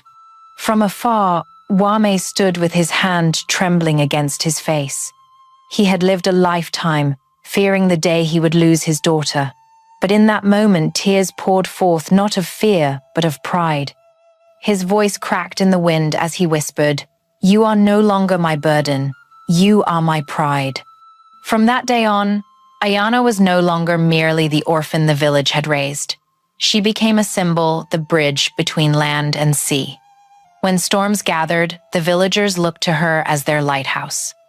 When the waters calmed, they spoke her name in lullabies to their children, a testament that difference was not a threat, but a strength. Her love with Kojo no longer needed to hide in the shadows of suspicion. Though trials still lay ahead, that love burned bright, like a flame that endured amidst the storm. It was more than the affection of two souls, it was proof that the heart could cross boundaries reason dared not. And deep within, Ayana knew her journey had only begun. The sea still called, its songs still rose each night. But now, she no longer heard them as commands to divide. She heard them as the harmony of her own being, half daughter of the waves, half daughter of the land. Perhaps what makes Ayana's story touch our hearts is not merely the miracles or the mysterious power of the sea. The deepest truth lies in the journey of a girl who was different, who dared to face the doubtful eyes of others, and who ultimately discovered difference is not a chain but a gift. In the real world, how many people have been seen as not like us because of the color of their skin, their origins, or the dreams they chose to pursue? But Ayana showed us that true strength is not in choosing one side, but in having the courage to stand between two worlds and unite them. It is love, compassion, and faith that transform loneliness into a bridge so others can see the light within what they once feared. And yet, this story is not over. The sea still calls Ayana's name each night, and a bridge, no matter how strong, will always face the test of storms. When both worlds demand her, will Ayana be strong enough to hold to her choice? Will her young love with Kojo withstand the trials when the secrets of the deep still lie hidden? Dear audience, that will be the journey of the next chapter. But before stepping into it, remember this: every difference within you is exactly what this world needs. If this story has touched your heart, leave a comment, share it with your family and friends in the United States to join in listening to these African folktales. And tell me, if it were you, would you choose the land or the sea? Don't forget to hit like and subscribe so you won't miss Part 3, where the ocean's deepest secrets will finally be revealed. Oh my God! Would you dare to love a girl whom the entire village believes does not belong to this world? Ayana, the child carrying the bloodline of the deep sea, has now become a young woman. With every step she takes, the villagers' eyes hold both reverence and distance. But there is one young man, Kojo, who dares to hold that hand. The problem is that love does not only face prejudice, but also the call of the ocean, a call that could take her away at any moment. And when human greed from the outside comes crashing in, seeking to turn Ayana into a tool to seize the treasures of the deep sea, will Kojo have the strength to keep the girl he loves? This is no longer just a love story, but a battle between faith, maternal love, and the darkness within the human heart. Love is not always like a field of flowers stretching endlessly under the sun, but merely a small flame trembling amid the storm. In the little fishing village by the Caribbean shore, the love between Ayana and Kojo is that very flame, fragile yet radiant, frail yet unyielding, so beautiful that it makes people admire it and fear at the same time that it might be extinguished at any moment. Ayana, the girl who carries within her the blood of both human and sea, ever since revealing her powers in the storm, has become a strange symbol in the villagers' eyes. Some kneel, calling her the messenger of the deep. Others whisper in fear, believing she is an omen, capable of bringing disaster at any moment. Those contradictory gazes are like invisible blades cutting into the heart of a young girl who only longs to live a normal life, to be loved like anyone else. And among those countless looks, only Kojo dares to step toward her, not with flowery promises, but with steadfast silence. Kojo is not a wealthy young man, nor does he stand out among the village boys, but in him lies what Ayana needs most, a pair of eyes that see her neither as deity nor monster, but as a real human being. Each evening, when the sunset paints the sea red, they sit side by side on the sandy shore, silently watching the waves crash against the cliffs. They need no words, for their silence itself has become the language of two hearts. But that love is far from easy. To outsiders, Kojo seems to have chosen the most foolish path, standing by the girl whom the entire village both reveres and fears. Childhood friends gradually drift away. Once familiar jokes turn into awkward silences. Even his own family has whispered in the shadows, "Don't be foolish enough to get involved with the daughter of the sea. She does not belong here." Those words are like fierce winds endlessly whipping against the young flame of their love. Kojo hears it all, feels it all, yet he chooses silence. For to him, every explanation is meaningless in the face of the village's wary eyes. The only thing he can do is hold Ayana's hand tightly, right before them. That small yet powerful gesture is his declaration. No matter what anyone says, he is still here. And in that moment, Ayana feels both happiness and a sharp ache in her heart, for she knows his love is a defiance against fate itself. At night, when the whole village has sunk into slumber, Ayana still sits alone on the porch, gazing out at the sea. The sound of the waves is like questions without answers. Can she stay forever with Kojo, or will the call of the ocean one day tear everything apart? The moon's reflection on the water casts a faint golden shimmer on her skin, glistening like fish scales. That difference, no matter how hard she tries to hide it, can never disappear. Kojo, in his small home, fares no easier. He recalls the look in his mother's eyes, heavy with worry. "Son, do not let love become chains that bind you for life." Yet every time he thinks of Ayana, his heart quivers as though the sea itself were roaring within his chest. He cannot step back, cannot turn away, for leaving Ayana would mean denying the very thing that makes him feel truly alive. Days pass, and the village's wariness does not lessen. On the contrary, it grows like an undertow. They both rely on Ayana when storms approach, and tremble whenever she speaks warnings. And they cannot hide their scrutinizing gaze at Kojo, the boy who dares to love the daughter of the sea.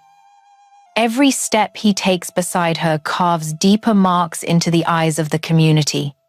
That love, beautiful yet fragile, is like a small boat set adrift in a storm. At any moment it could shatter, yet strangely its fragility makes it shine brighter, stronger. For nothing blazes more brilliantly than a flame struggling to survive in the storm.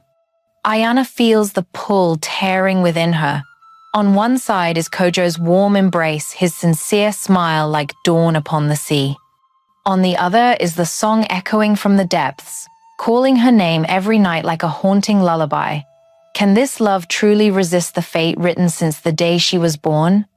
That love story, seemingly just the tale of two young hearts, is in fact the spark that will ignite a chain of events shaking both the fishing village and the vast ocean beyond.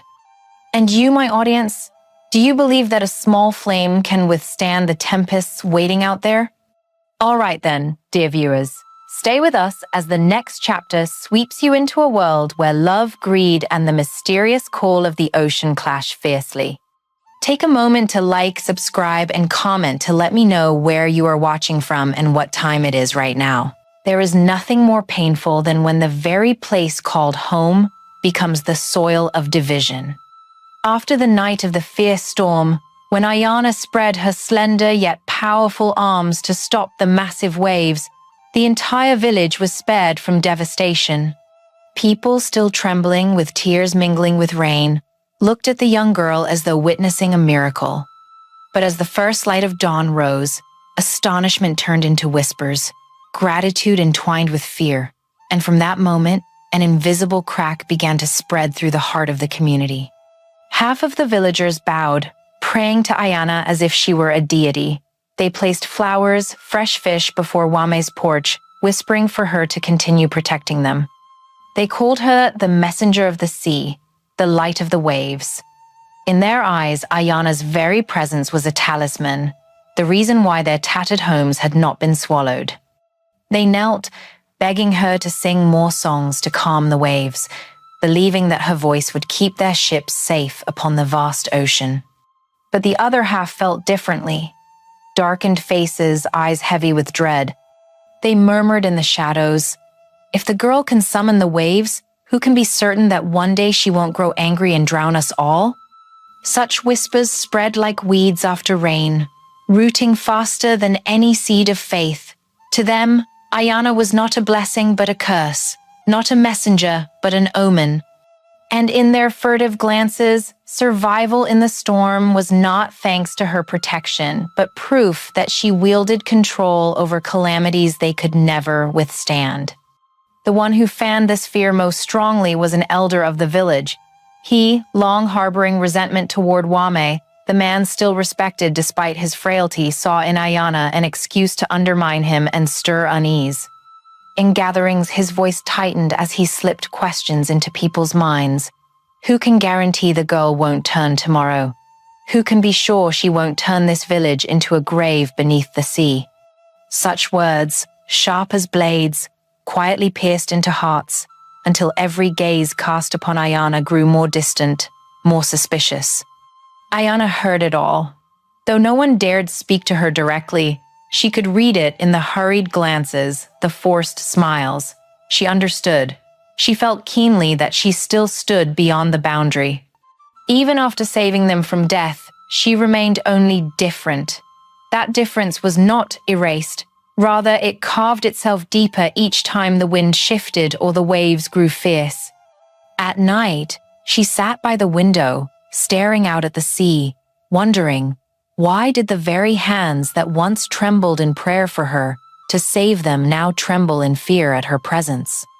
Kojo, as always, remained by her side, quietly laying his warm hand upon her shoulder. But he could not banish entirely the darkness spreading within her. Their love was only like a thin blanket, enough to ward off the cold nights, but not enough to shield against the storms beyond. Ayana knew Kojo could stand against his friends, endure the villagers' cold stares, but could he resist the prejudice rooted in generations? Meanwhile, Wame, the devoted foster father, bore an even heavier burden. He knew the slanders well, knew the cruelty of the human heart when faced with what it could not explain. Looking at his daughter, his heart ached. Love urged him to shield Ayana, yet reason told him he could not protect her forever. He had once lost his wife. Now he feared losing the daughter the sea had entrusted to him. In the days following the storm, the once peaceful village seemed split in two. One half brought offerings to her doorstep, hoping for her favor. The other half avoided her, whispering that disaster would strike if she stayed. The children who once played with Ayana were called home early by their parents. The women who once invited her to taste their fish stew now avoided her, turning their faces away. Even those who had been saved by her in the storm grew uneasy, recalling the golden light that had enveloped her amidst the raging waves. They no longer knew whether to give thanks or to shudder. Day by day, Ayana felt her heart grow heavier. She did not wish to be worshipped, nor did she want to be branded a curse. She only wanted to be accepted as part of the village, as a true human being. Yet that simple desire had become the most unattainable of all. One night, as the wind howled through the bamboo walls, Ayana sat alone, questions churning within her. She remembered the vision of her mermaid mother in her dreams' eyes, gentle yet sorrowful. She wondered if her mother had always known that her path would never be a peaceful one, that she would grow between love and fear, between gratitude and suspicion. A sudden gust tore through, scattering the bamboo screens at the door, as if to remind her that the small flame of her love with Kojo was but a flicker within a far greater storm, the storm of the human heart. And Ayana knew this was only the beginning. Would she ever find a place within a village fracturing because of her very existence? Or would she forever remain one caught at the boundary belonging neither wholly to the land nor fully to the sea? The secret had not yet settled when new turmoil arose, and this time not from the sea, but from the hearts of men. Rumors of the half-human, half-mermaid girl spread faster than the wind, crossing beyond the red sands, carried past every sail that set out to sea, woven into drunken tales at harbor taverns, where fishermen shared stories too strange to believe. In just a few weeks, the stories of Ayana had grown into legends embellished further. A girl who could summon fish into nets with just a glance, who could sing storms into silence, who could open a hidden path to the ocean's floor where ancient treasures lay buried. And like every legend ever told, it drew greed in its wake. Merchants from distant seas, men long accustomed to hunting for jewels, spices, and gold, now heard of Ayana as though hearing the call of fortune itself. They set sail, eyes gleaming with undisguised hunger. Among them, one man stood out above all, Calderon, a wealthy, cunning figure, his name carrying weight like a heavy anchor. He was no fool for superstition, yet he believed in the ancestral prophecy. The treasure of the deep shall only open with the guidance of the child born between sea and man. And when he heard of Ayana, he became certain that destiny had revealed his path. Calderon landed with his retinue, draped in fine garments, fingers glittering with gold rings, his smile forged to charm. He entered the village with the confidence of one who carried a material world the fishermen had never known. Before their eyes, he laid out gleaming silver and gold, crates of food, promises of great ships, thick nets, even vessels strong enough to withstand tempests. In exchange, he asked only one thing, that Ayana collaborate with him, becoming the guide of the sea. In that moment, the already fractured village seemed to explode. Half the villagers stared at the piles of treasure with eyes lit bright. They thought of the lean fishing seasons that would no longer haunt them, of children with full bellies and warm clothes, of tattered roofs replaced with sturdy timber and red clay tiles. Those promises were sweet as honey, softening their hearts. But the other half, those who still carried fear deep within, trembled more than ever. To them, giving Ayana to strangers was no different than chaining the ocean itself. They worried, if the sea grew angry, who would bear the cost? Amid the chaos, Ayana stood silent, her deep eyes absorbing it all. She did not need to hear the arguments. The looks alone spoke everything: temptation, suspicion, betrayal smoldering beneath the surface. She understood that for many, the affection they once felt for her was not strong enough to outshine the glitter of gold. And in that instant, she felt herself like merchandise upon a scale, weighed and measured by greed and fear. Wayne stepped forward, Frail in body but steely in gaze, he blocked Ayana, his hoarse voice firm as he rejected every promise laid before them. Behind him, Mama Zola quietly clasped Ayana's hand, her eyes forming a soft yet unyielding wall, and Kojo, without many words, stood beside her, his eyes blazing with resolve. The three of them formed a final barrier, fragile but unbreakable, shielding Ayana from the hungry stares of the greedy. Yet, that protection could not erase the undercurrents in the hearts of the villagers. A few, long swayed, began plotting in the shadows. They whispered that keeping Ayana would only bring doom, that handing her over to Calderon would not only bring wealth but free the village from a curse. Those whispers were like sparks, igniting unrest in souls already seated with fear. Ayana felt the change keenly. The village that had once been her home now resembled a battlefield where human hearts were torn in two. As she walked the red sand path, every step echoed with whispers like thorns piercing her chest. From the child once taken in, she had become a burden, weighed and measured. Saving them from the storm was not enough to preserve love. A treasure promised from the deep could erase everything in an instant. At night, Ayana sat by the shore, watching the glow of Calderon's fleet anchored offshore. Lanterns hung high, shining like giant eyes watching her every breath. The crashing waves beat like urgent warnings. The true trial had only just begun. She gently touched the seashell, the last gift from her mermaid mother. A warm, golden light spread through her hand, reminding her power was not meant to serve greed, but to protect life.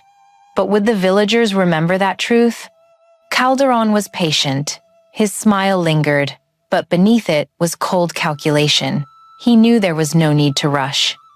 With just a few more seeds of doubt, a few more honeyed promises, the villagers themselves would deliver Ayana into his grasp. And then, the treasure of the deep would no longer be legend. Amid the vast night sea, Ayana closed her eyes. In her mind, the voice of the ocean whispered once more, "Be wary, for the true enemy comes not only from beyond the waves, but from those you call your own kind." There is nothing more terrifying than when danger does not come from the raging waves offshore, but from the silent footsteps within the very village called home. After the day the merchants departed, their ships still lingered offshore like patient predators, lanterns blazing down on the water like hundreds of watchful eyes. In the shadows, greed and fear swelled within the village, flowing beneath the surface like a swift current. And then, the first betrayal appeared. A few villagers, who had long harbored both a hunger for gold and a trembling fear of Ayana's power, secretly sought out the merchant Calderon. By the flickering torchlight, they whispered promises. "We will deliver the girl as long as you keep your word." Calderon smiled, needing no persuasion, for he understood that greed and fear were the shortest path to betrayal. In the days that followed, Ayana knew nothing. She still sat by the porch, listening to the sea's voice in the wind, sensing unease spreading through the village but unable to call it by name. Mama Zola still embraced her, Wame still strained to protect her, Kojo still stood silently by her side. Yet behind the awkward glances, Ayana sensed something cracking faster than ever before. Then the fateful night came. The village lay in slumber. Only the whisper of waves and the howl of wind through the palms remained. In the small hut, Ayana slept, clutching her mother's seashell, its faint golden glow like a dim lamp. But in the darkness outside, danger crept closer. A figure moved quietly, each step heavy upon the sand, hands trembling yet determined. The hut's door creaked open, a rough hand reaching to bind Ayana. At that instant, the seashell flared with sudden brilliance. Golden light erupted like a pillar of fire in the black night, piercing the darkness, striking the intruder. Staggering, he fell back, while Ayana awoke with wide, terrified eyes. The noise roused Wame and Kojo. They rushed in, catching sight of the betrayer's shadow. A brief struggle ensued, but in the chaos, he managed to wrest free and flee into the night, leaving deep, trembling footprints in the sand. The hut blazed with the seashell's radiance, a light that not only exposed the traitor, but revealed a painful truth. Within the village itself, someone had sought to hand Ayana over. By morning, word had spread quickly. Whispers filled the air that someone had struck a deal with Calderon. Fear turned into suspicion, suspicion into deeper division. Ayana sat silently under the weight of every gaze, her heart torn apart. She did not fear the merchants out at sea, nor the storms of the ocean, but most of all, she feared betrayal from the very people who once laughed with her, once shared poor meals with her, once called her by a tender name. Last night, when those hands reached toward her, she realized she was no longer truly safe beneath this very roof. Kojo gripped Ayana's hand tightly, his eyes burning with fire, as if to say he would stand before her against anything. Wame fell silent, his silver head bowed as though carrying a new, invisible burden. Mama Zola wept, her shoulders trembling, for she knew Ayana now faced not only storms from the sea, but also the tempest of human hearts. The next day, the small fishing village was in uproar. People argued fiercely. Some bluntly declared, if we do not give her up, the whole village will be cursed. Others trembled, begging Ayana to continue protecting them, calling her divine. Yet, in all those words, Ayana heard one truth. No one truly saw her as human. To them, she was either deity or disaster. Never, not once, had anyone seen her as just a girl wanting to live, to love, to belong. When night fell again, Ayana clutched the seashell close. Its golden light flickered in her palm, like a beating heart. She remembered the whisper from her dream. When you face betrayal, remember the sea always speaks the truth. Listen to it. The waves echoed back, salty and heavy, like a verdict. Oh my God! Within the place called home, Ayana no longer knew who was friend and who was foe. And when the betrayer reveals himself, will she choose forgiveness? Or will she face him with the very power she herself has not yet dared to touch? Can you guess what will happen next? Relax for a moment, drop a comment with number 1, or say, I'm still here, to keep listening. In the heavy nights that followed the betrayal, when the whispers in the village had yet to subside, Ayana began to sink into strange dreams. They were unlike ordinary dreams, but rather like doors opening between two worlds, where she stood at the boundary of illusion and reality, hearing a call not from the land nor from humankind, but from the very depths of her own blood. Through the thin, misty veil, Ayana saw a figure she had only ever faintly sensed before, her mermaid mother. She appeared amidst shimmering waters, as though woven from 1,000 stars that had fallen to the ocean floor.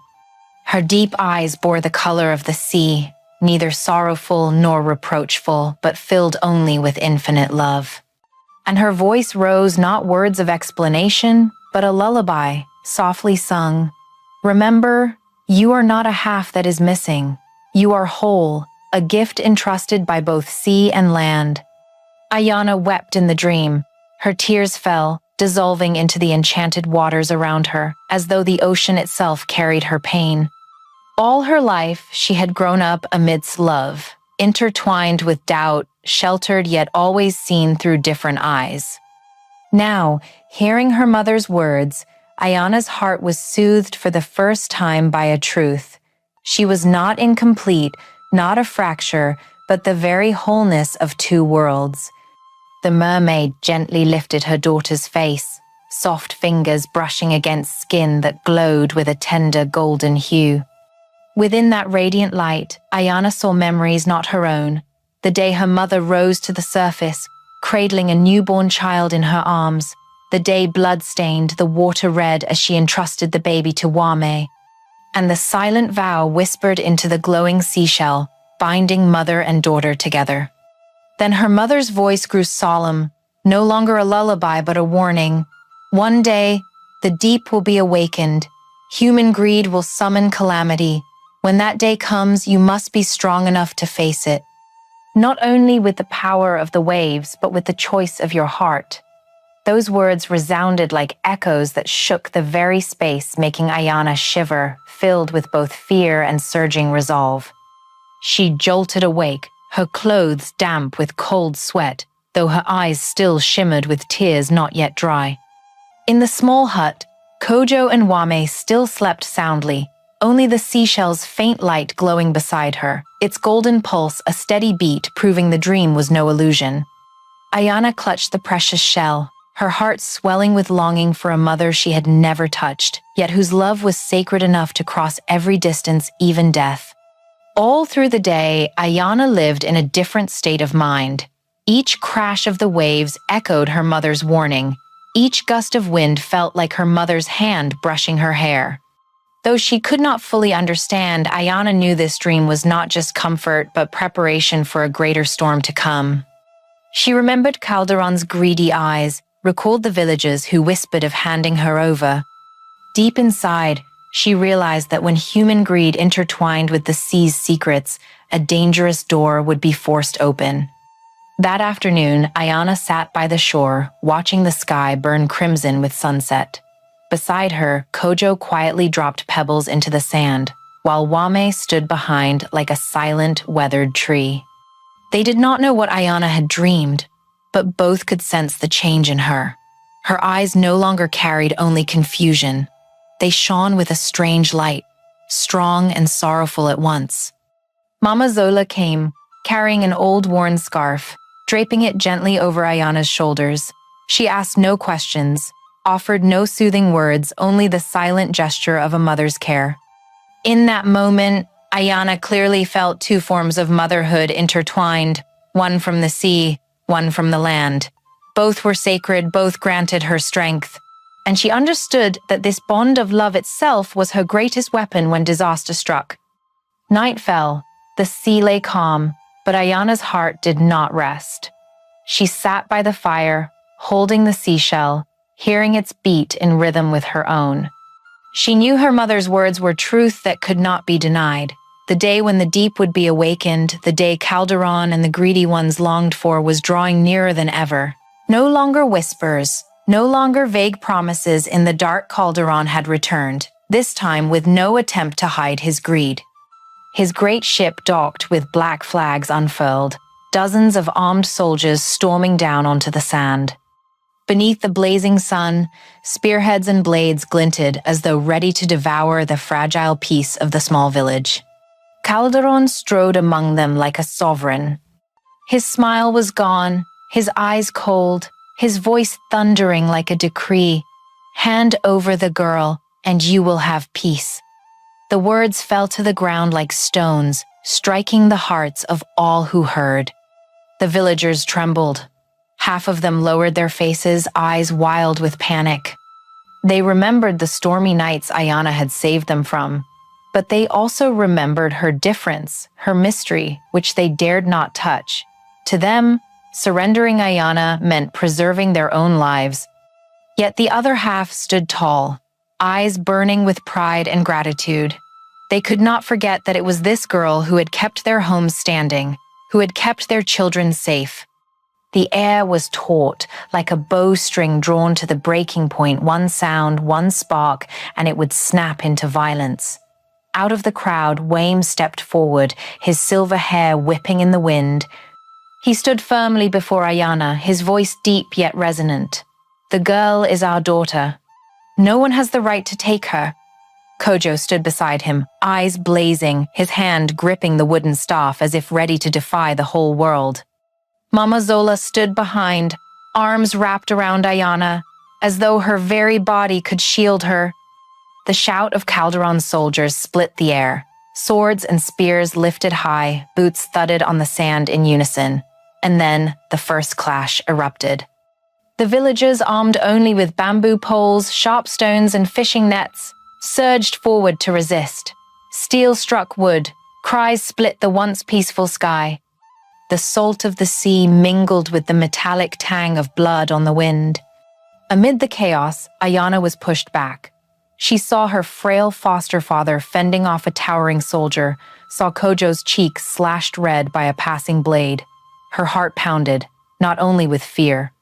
In her veins, another call surged, the call of the sea. No longer a gentle whisper, but a pounding drumbeat, urgent, relentless, like thousands of waves striking the cliffs at once. Ayana reeled, her ears ringing with both the shouts of battle and a mysterious song rising from the depths. Her legs trembled, yearning to rush into the fray, but Mama's hand gripped her tight. The seashell in her pocket blazed with fierce light, golden radiance streaming between her fingers. That light made her feel her body was merging with every wave offshore, as though if she only stepped into the water, the sea itself would rise to her defense.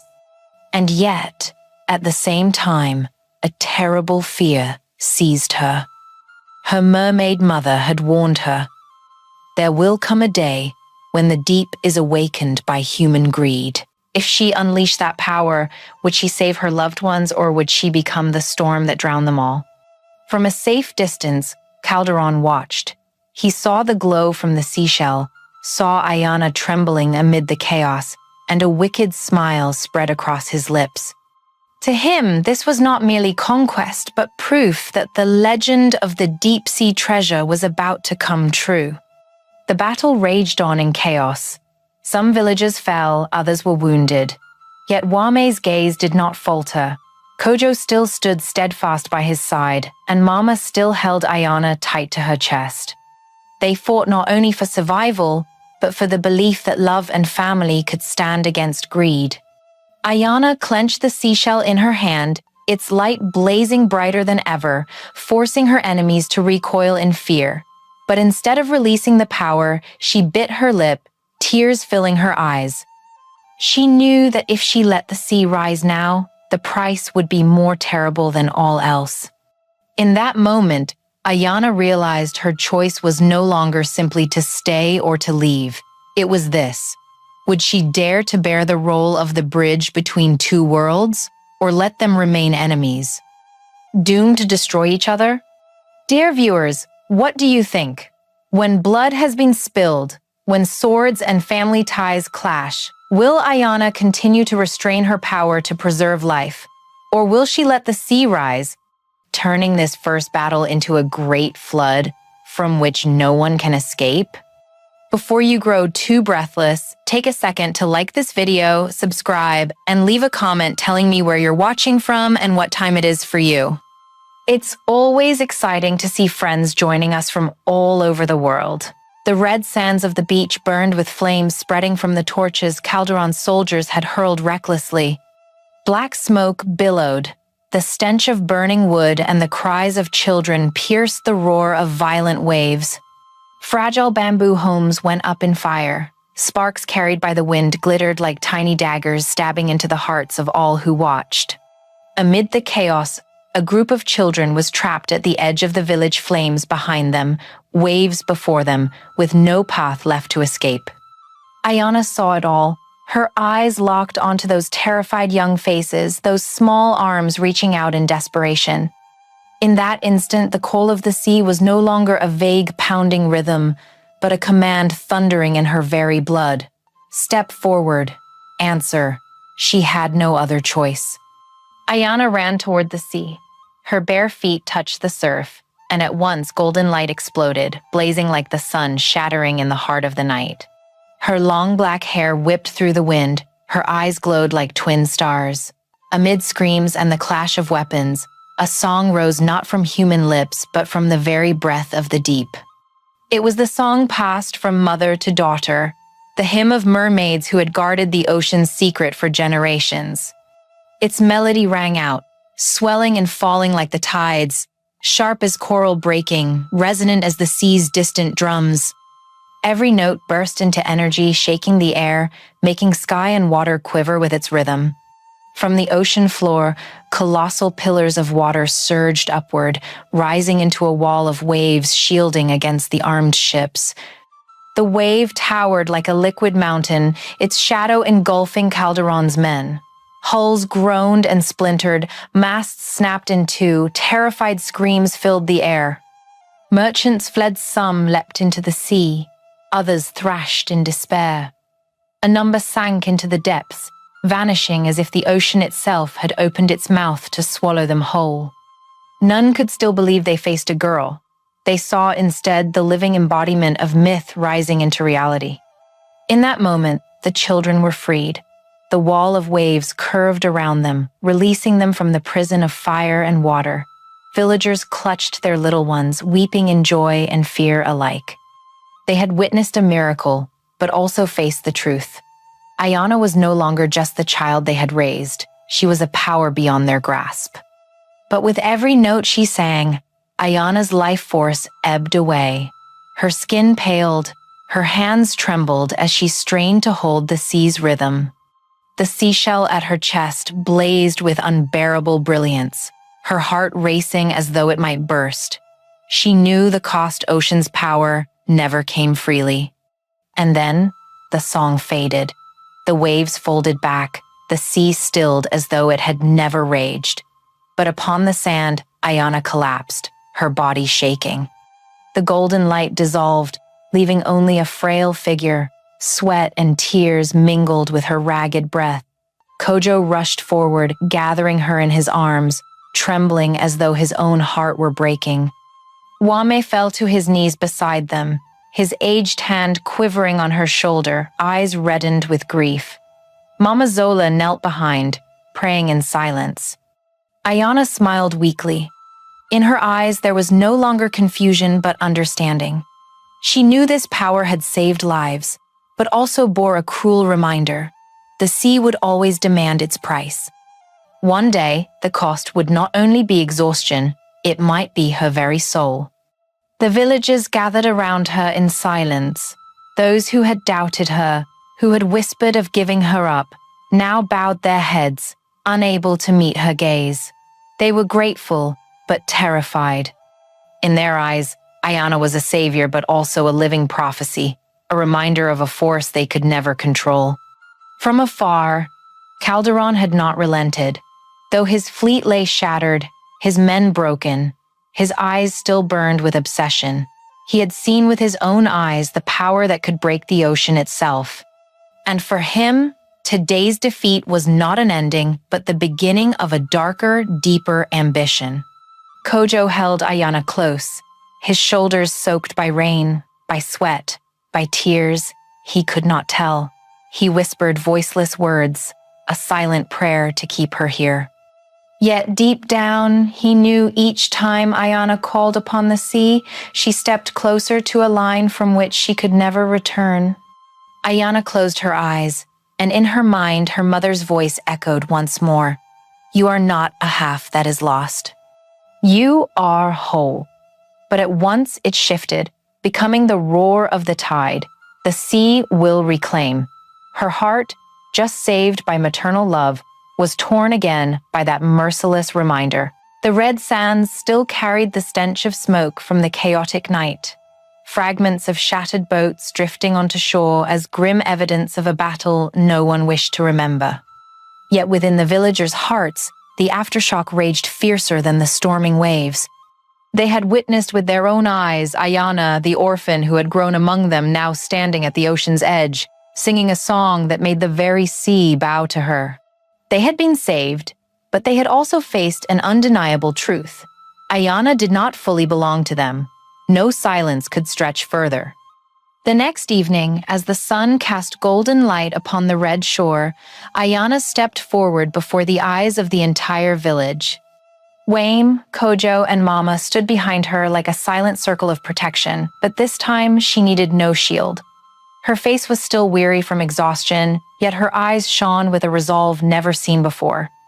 Her voice rang out low, clear not as a plea, but as a declaration carved into sand and wave. She admitted her true nature, child of sea and child of man, human blood coursing through her heart, but the ocean's call alive in her breath. She was born not to be imprisoned by fear, nor worshipped as some distant deity, but to be the bridge between two worlds long bound by suspicion and strife. The villagers fell silent. Some wept, remembering the times they had been selfish, trembling with doubt, even scheming to hand her over in exchange for fragile safety. They bowed their heads in shame, tears falling not only from regret, but from the realization that the girl before them had grown beyond all prejudice. Yet other eyes still darted away, fear rooted too deeply. They asked themselves silently, a power that protected them today, might it not tomorrow become the very storm that drowned them all? Ayana saw it all, but for the first time she did not turn away. She stood firm, breathing in deeply as if inhaling both salt and earth, both sea breeze and wind. She said she would protect this land, for it was where she had been raised, where her childhood home stood, where arms had cradled her when her mother vanished in the white foam. But she also spoke clearly. She did not belong to anyone, not as an offering to appease the waves, not as a statue placed on an altar to be revered with fearful eyes. She was herself whole, free, and with the responsibility to choose her own path. Her words swept over them like wind cooling hardened hearts, stirring wounds unhealed. Children gazed at her with shining eyes, as if seeing a living legend. The elders trembled, hands clasped in prayer. The young men of the village lifted their heads, seeing for the first time a faith built not on fear, but on courage and truth. Yet in the shadows, a few eyes still wavered, lips pressed tightly shut. Division had not vanished, but for the first time, truth was no longer buried. Kojo's hand tightened, pride and worry surging together in his chest. He knew this moment was a turning point. Ayana was no longer the girl hiding within protective arms, but a torch whose flame could guide the way, or burn away every bond. Wayne looked upon her as though seeing his own flesh extended into a new generation. Not a burden he must shield, but a pride that drew tears to his eyes. Mama pressed a hand to her chest, her heart racing, torn between fear of losing and joy at witnessing Ayana walk her own path. The whole village now stood before two choices: to embrace her as part of their community, or to let fear lead them still. There was no more room for ambiguity, and Ayana, though exhausted, chose to tear through the mist of suspicion with her voice. In that moment, she was no longer the abandoned child left upon the shore, but the heir of both worlds, ready to face a greater trial. Will this fearless confession allow Ayana to be seen as she truly longs to be, or only expose more starkly the unbridgeable distance between her and the villagers? Will this choice lead her to freedom or open the way to a greater tragedy ahead? That day, the red sands lay silent, as though the ocean itself was listening. After months torn apart by suspicion and fear, after nights drenched in blood and tears, at last the truth was spoken from Ayana herself. The girl once marked as different, once nearly bartered away like a commodity, now stood tall, letting the sunlight gild every drop of sweat still clinging to her skin. The villagers no longer looked at her with a single gaze. In the hundreds of eyes that met her, there was regret, admiration, lingering fear, but above all, one undeniable truth. Ayana was no longer the orphaned child they had sheltered. She had become the soul of the village. Wame stepped forward, his frail legs carrying the weight of age, his calloused hand resting gently on her shoulder. He had raised her with love in place of fate, had hidden the truth with tender lies, hoping only that she might live as an ordinary girl. But now, there was nothing left to hide, nothing left to hold back. His voice broke, mingling with the sound of the waves. "You are no longer my burden. You are my pride." His eyes blurred with tears, but for the first time, there was no trace of fear in them, only pure, sacred love and an unshakable faith in the daughter he had chosen as his own flesh and blood. Mama Zola came forward, her weathered face trembling. Then suddenly she opened her arms and embraced Ayana. That embrace was no longer that of a woman anxious over gossip, but of a true mother reclaiming the child she had lost long ago. The years of sorrow, the sleepless nights for the baby who never grew, all seemed soothed as she whispered, not with words but with warmth. "You are my gift, my flesh I never lost." In that embrace, Ayana wept like a child, letting pain and joy dissolve together, letting the long, yearned-for touch of motherhood fill her heart. Kojo stood behind, silent, his hands tightening and loosening as though searching for courage to step forward. He did not need many words. He simply placed his hand in Ayana's act. In that moment, upon the salt-stained sand and under the sea breeze, he made a voiceless vow. Even if the sea calls, I will stand here, on the shore, waiting for you. It was no reckless promise, no pledge to bind her to land, but a simple wish, to be the harbor she could always return to, even if she belonged to two worlds. The villagers slowly gathered around, not with secretive whispers, but with tears streaming down, with hesitant yet genuine nods. Some knelt, not to worship, but to give thanks for being saved, and because they knew now they bore the responsibility to protect her as she had protected them. On that beach, the air was no longer division, but like a wound finally closing, letting in fragile yet radiant light. Yet as dawn stretched out to the distant sea, the light revealed a lurking shadow on the horizon. The skyline was no longer filled only with gulls and white waves. Tiny dark specks grew larger, shaping into unfamiliar ships, sails swollen with wind, carrying smoke and ambition. Peace had barely taken root when a new trial came rushing in, a reminder that human greed never ceases. Calderon may have fallen, but he was not the only one who knew the legend of the Child of the Sea. That night, as Ayana slept, sweat glistening on her brow, she dreamed again of voices rising from the depths. No longer a gentle lullaby, but a chorus mighty, resounding like the ocean's thunder. Shimmering, finned figures encircled her, their eyes glowing like galaxies, calling her name in an ancient tongue. Nia, child of the tide, the day has come. She awoke with a start, heart racing, her trembling hand reaching for the seashell at her bedside. It glowed once more, a golden light piercing her heart, reminding her she could not escape her fate. Ayana knew her confession before the village was only the first step. The trust sown today could be tested again tomorrow. Kojo's vow, her father's love, Mama's embrace, all were strength to her. Yet beyond the shore, the wide world still cast covetous eyes, and beneath the waves, the sea still whispered to reclaim its own. She knew she would face choices again and again, and each choice would demand a price no one else could pay. Could Ayana protect her love and the fragile faith of the village, when on the horizon strange ships had appeared, and beneath the sea the mermaids' voices still rose, calling her name? Would she keep the freedom she had just claimed, or was this only the beginning of the greatest battle of her life?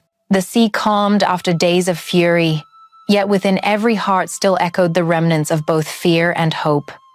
Ayana stood upon the red shore behind her, the embrace of family and a love that had never once let go. Before her, the vast ocean calling her name.